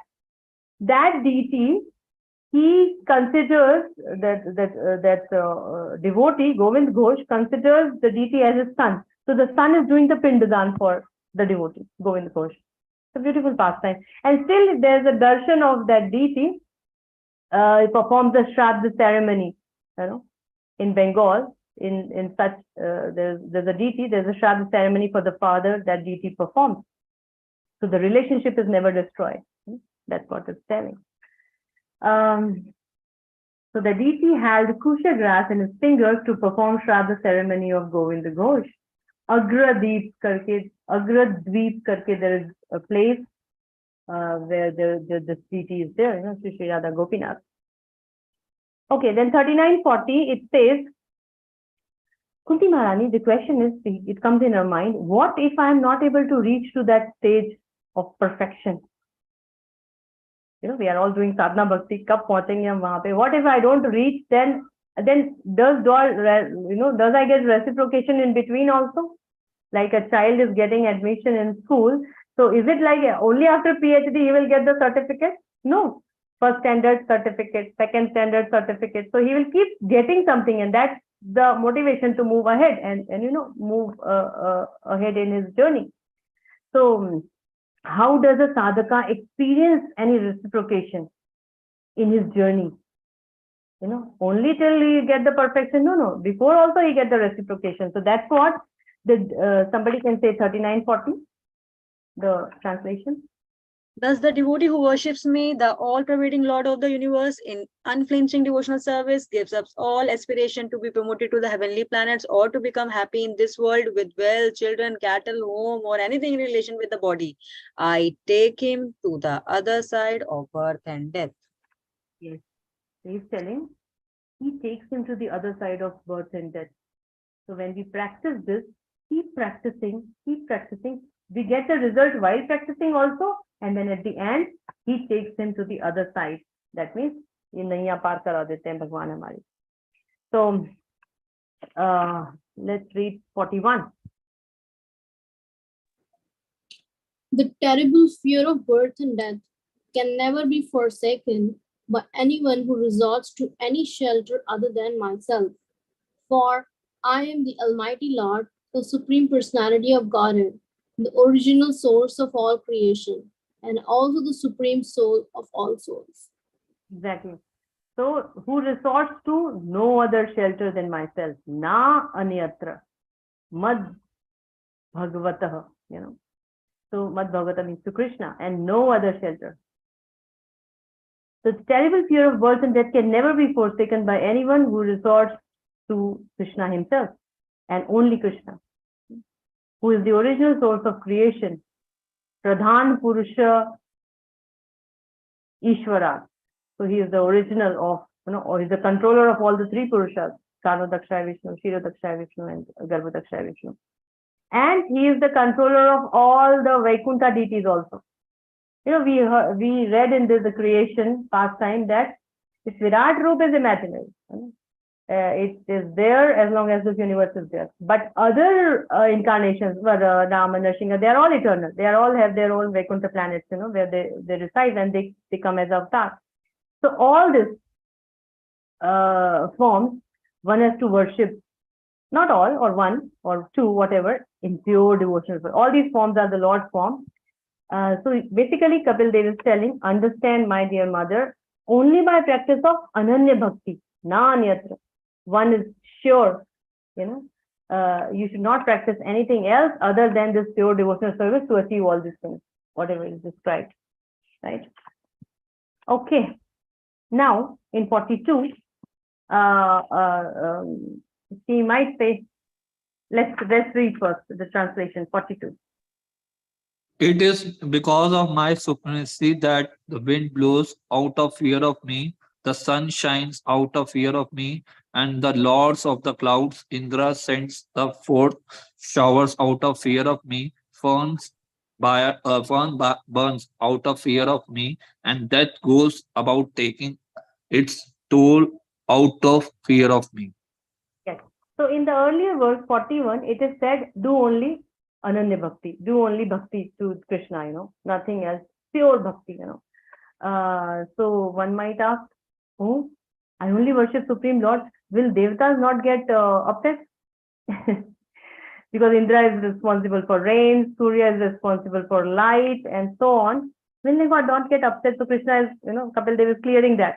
It's because of my supremacy that all these the demigods work. The wind blows, the fire burns, and etc. etc. So don't worry, they will not get upset.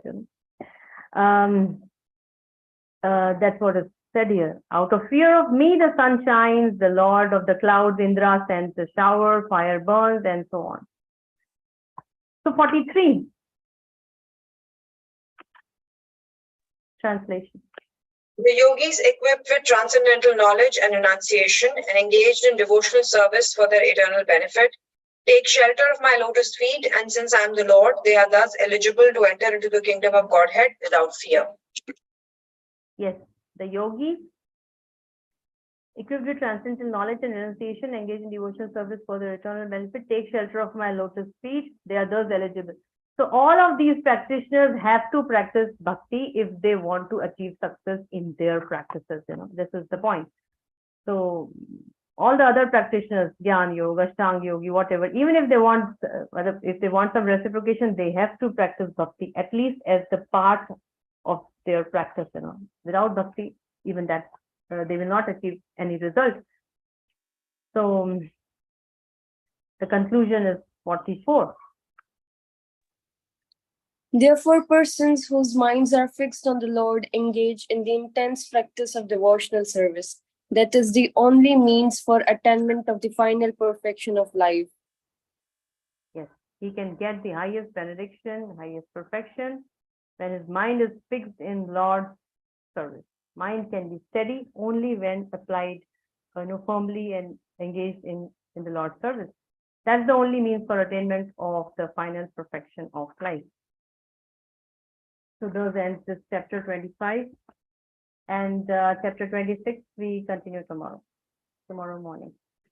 Thank you, Srimad Bhagavatam ki jai, Srila Prabhupada ki jai. I'm very sorry I took 18 minutes extra, but the context was like that, so please forgive me. I wanted to finish that chapter. Hare Krishna. If there's any comment or questions, we can take. Somebody is getting late, you can leave. But if there is anything to add, see, every single verse we can talk for 2 hours.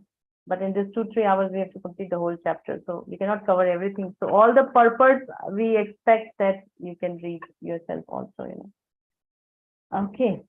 Yes. Mataji, may I ask one question? Okay. Puchi Prabhu. Yes. Mataji, according to second canto, the definition of bhakti according to Bhagavatam is mukti. Is mukti hitva anatha rupam swarupena avasthita. Means swarupena avasthita means when we will get our original constitutional position and what is my bhav in Vaikuntha or Goloka, wherever. So without any bhakti, how we can get our swarup? Here in many slokas we are condemned mukti. So in which mukti here it was condemned? Sahyujya mukti or every mukti? Because without the pure devotion service, one cannot go in Vaikuntha Loka or Swarupe Navasthita. So, Mataji, these are my question. Yes. Prabhuji, can you keep this question as a parking? In further chapter, this is going to get in detail. We are going to discuss this in further chapters in detail, all 5 kinds of mukti and what happens and how, whatever, just keep it in parking. But let's keep this question. In the next session, we will get the answer. Otherwise, we will take it because it's there described to devotees, in this episode only. Yes, sir. Because I'm confused. It could be in the next chapter, Diyamana Grena Vina Masya Vipra. But all 5 type of mukti devotee doesn't get. That's or not true. without any pure devotion, we cannot get that mukti or in Vaikuntha Loka near to Vishnu or opulence like Vishnu. We don't deserve, and no, not deserve, we don't desire, but we automatically get. That is what described today, you know.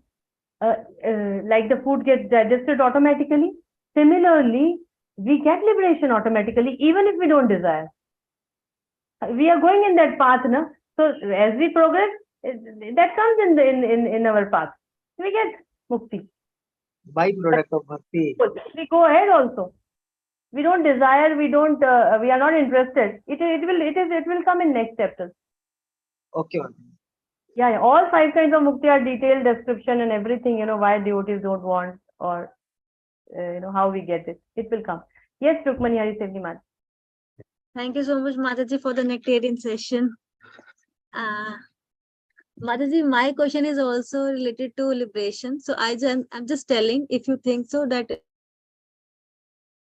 later, I just want to tell right now. Mataji, in verse 37, it is that nor does he desire to be elevated to the kingdom of God. So I'm confused that nor does elevated to the kingdom of God. You know, Prahlad Maharaj. He said. Prahlad Maharaj, he when Lord came, he wanted to offer anything to him. He said, I don't want all these things. I just want your service. You put me in Narkaloka, you put me in you know, any place. So that's what is without.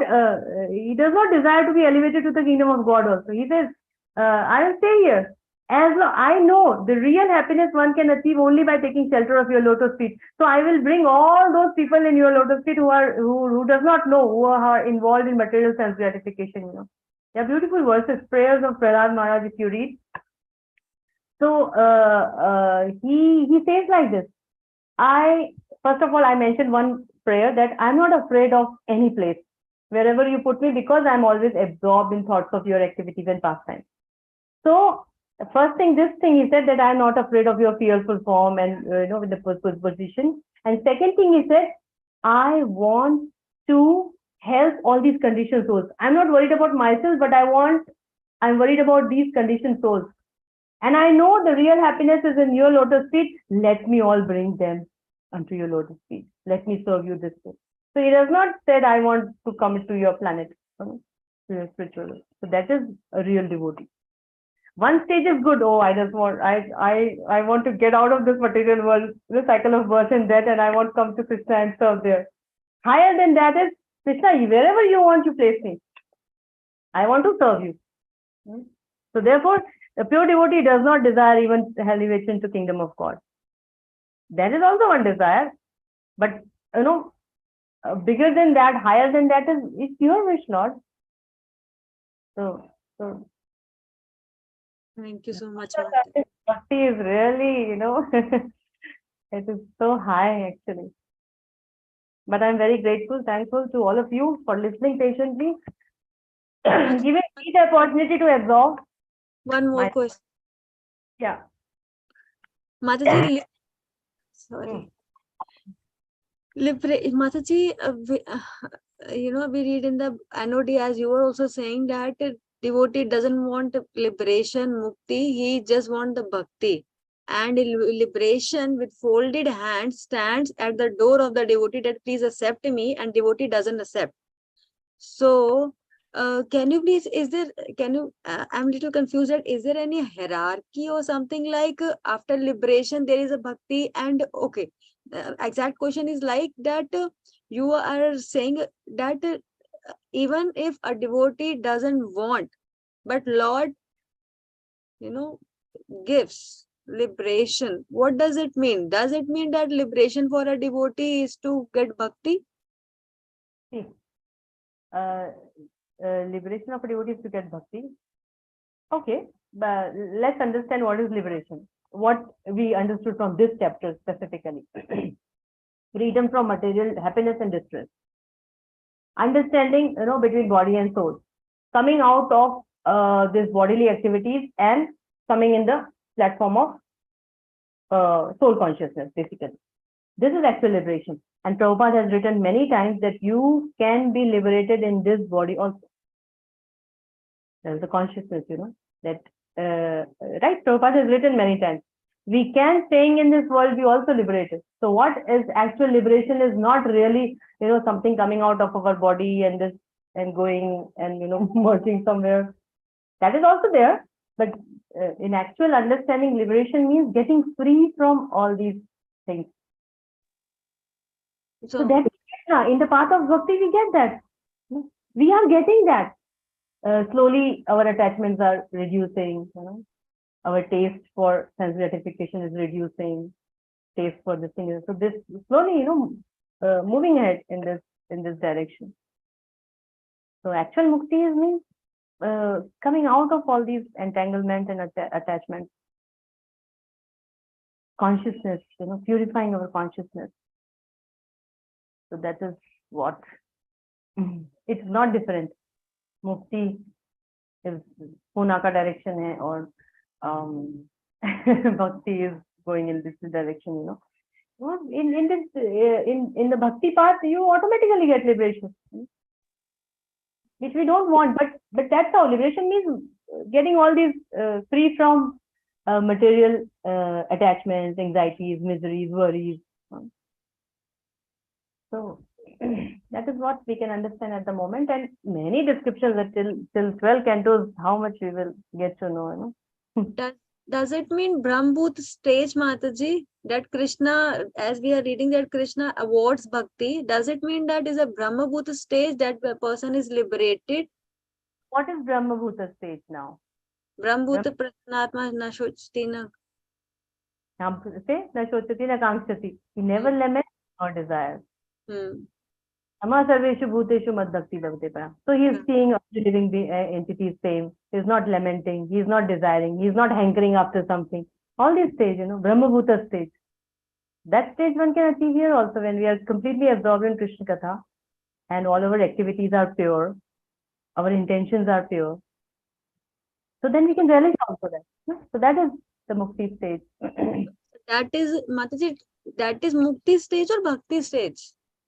See again, the part of bhakti, that stage, Brahma Bhuta Prasannatma na Shochati na Kankshati Tama Sarveshu Bhuteshu Mad Bhakti Labhate Para.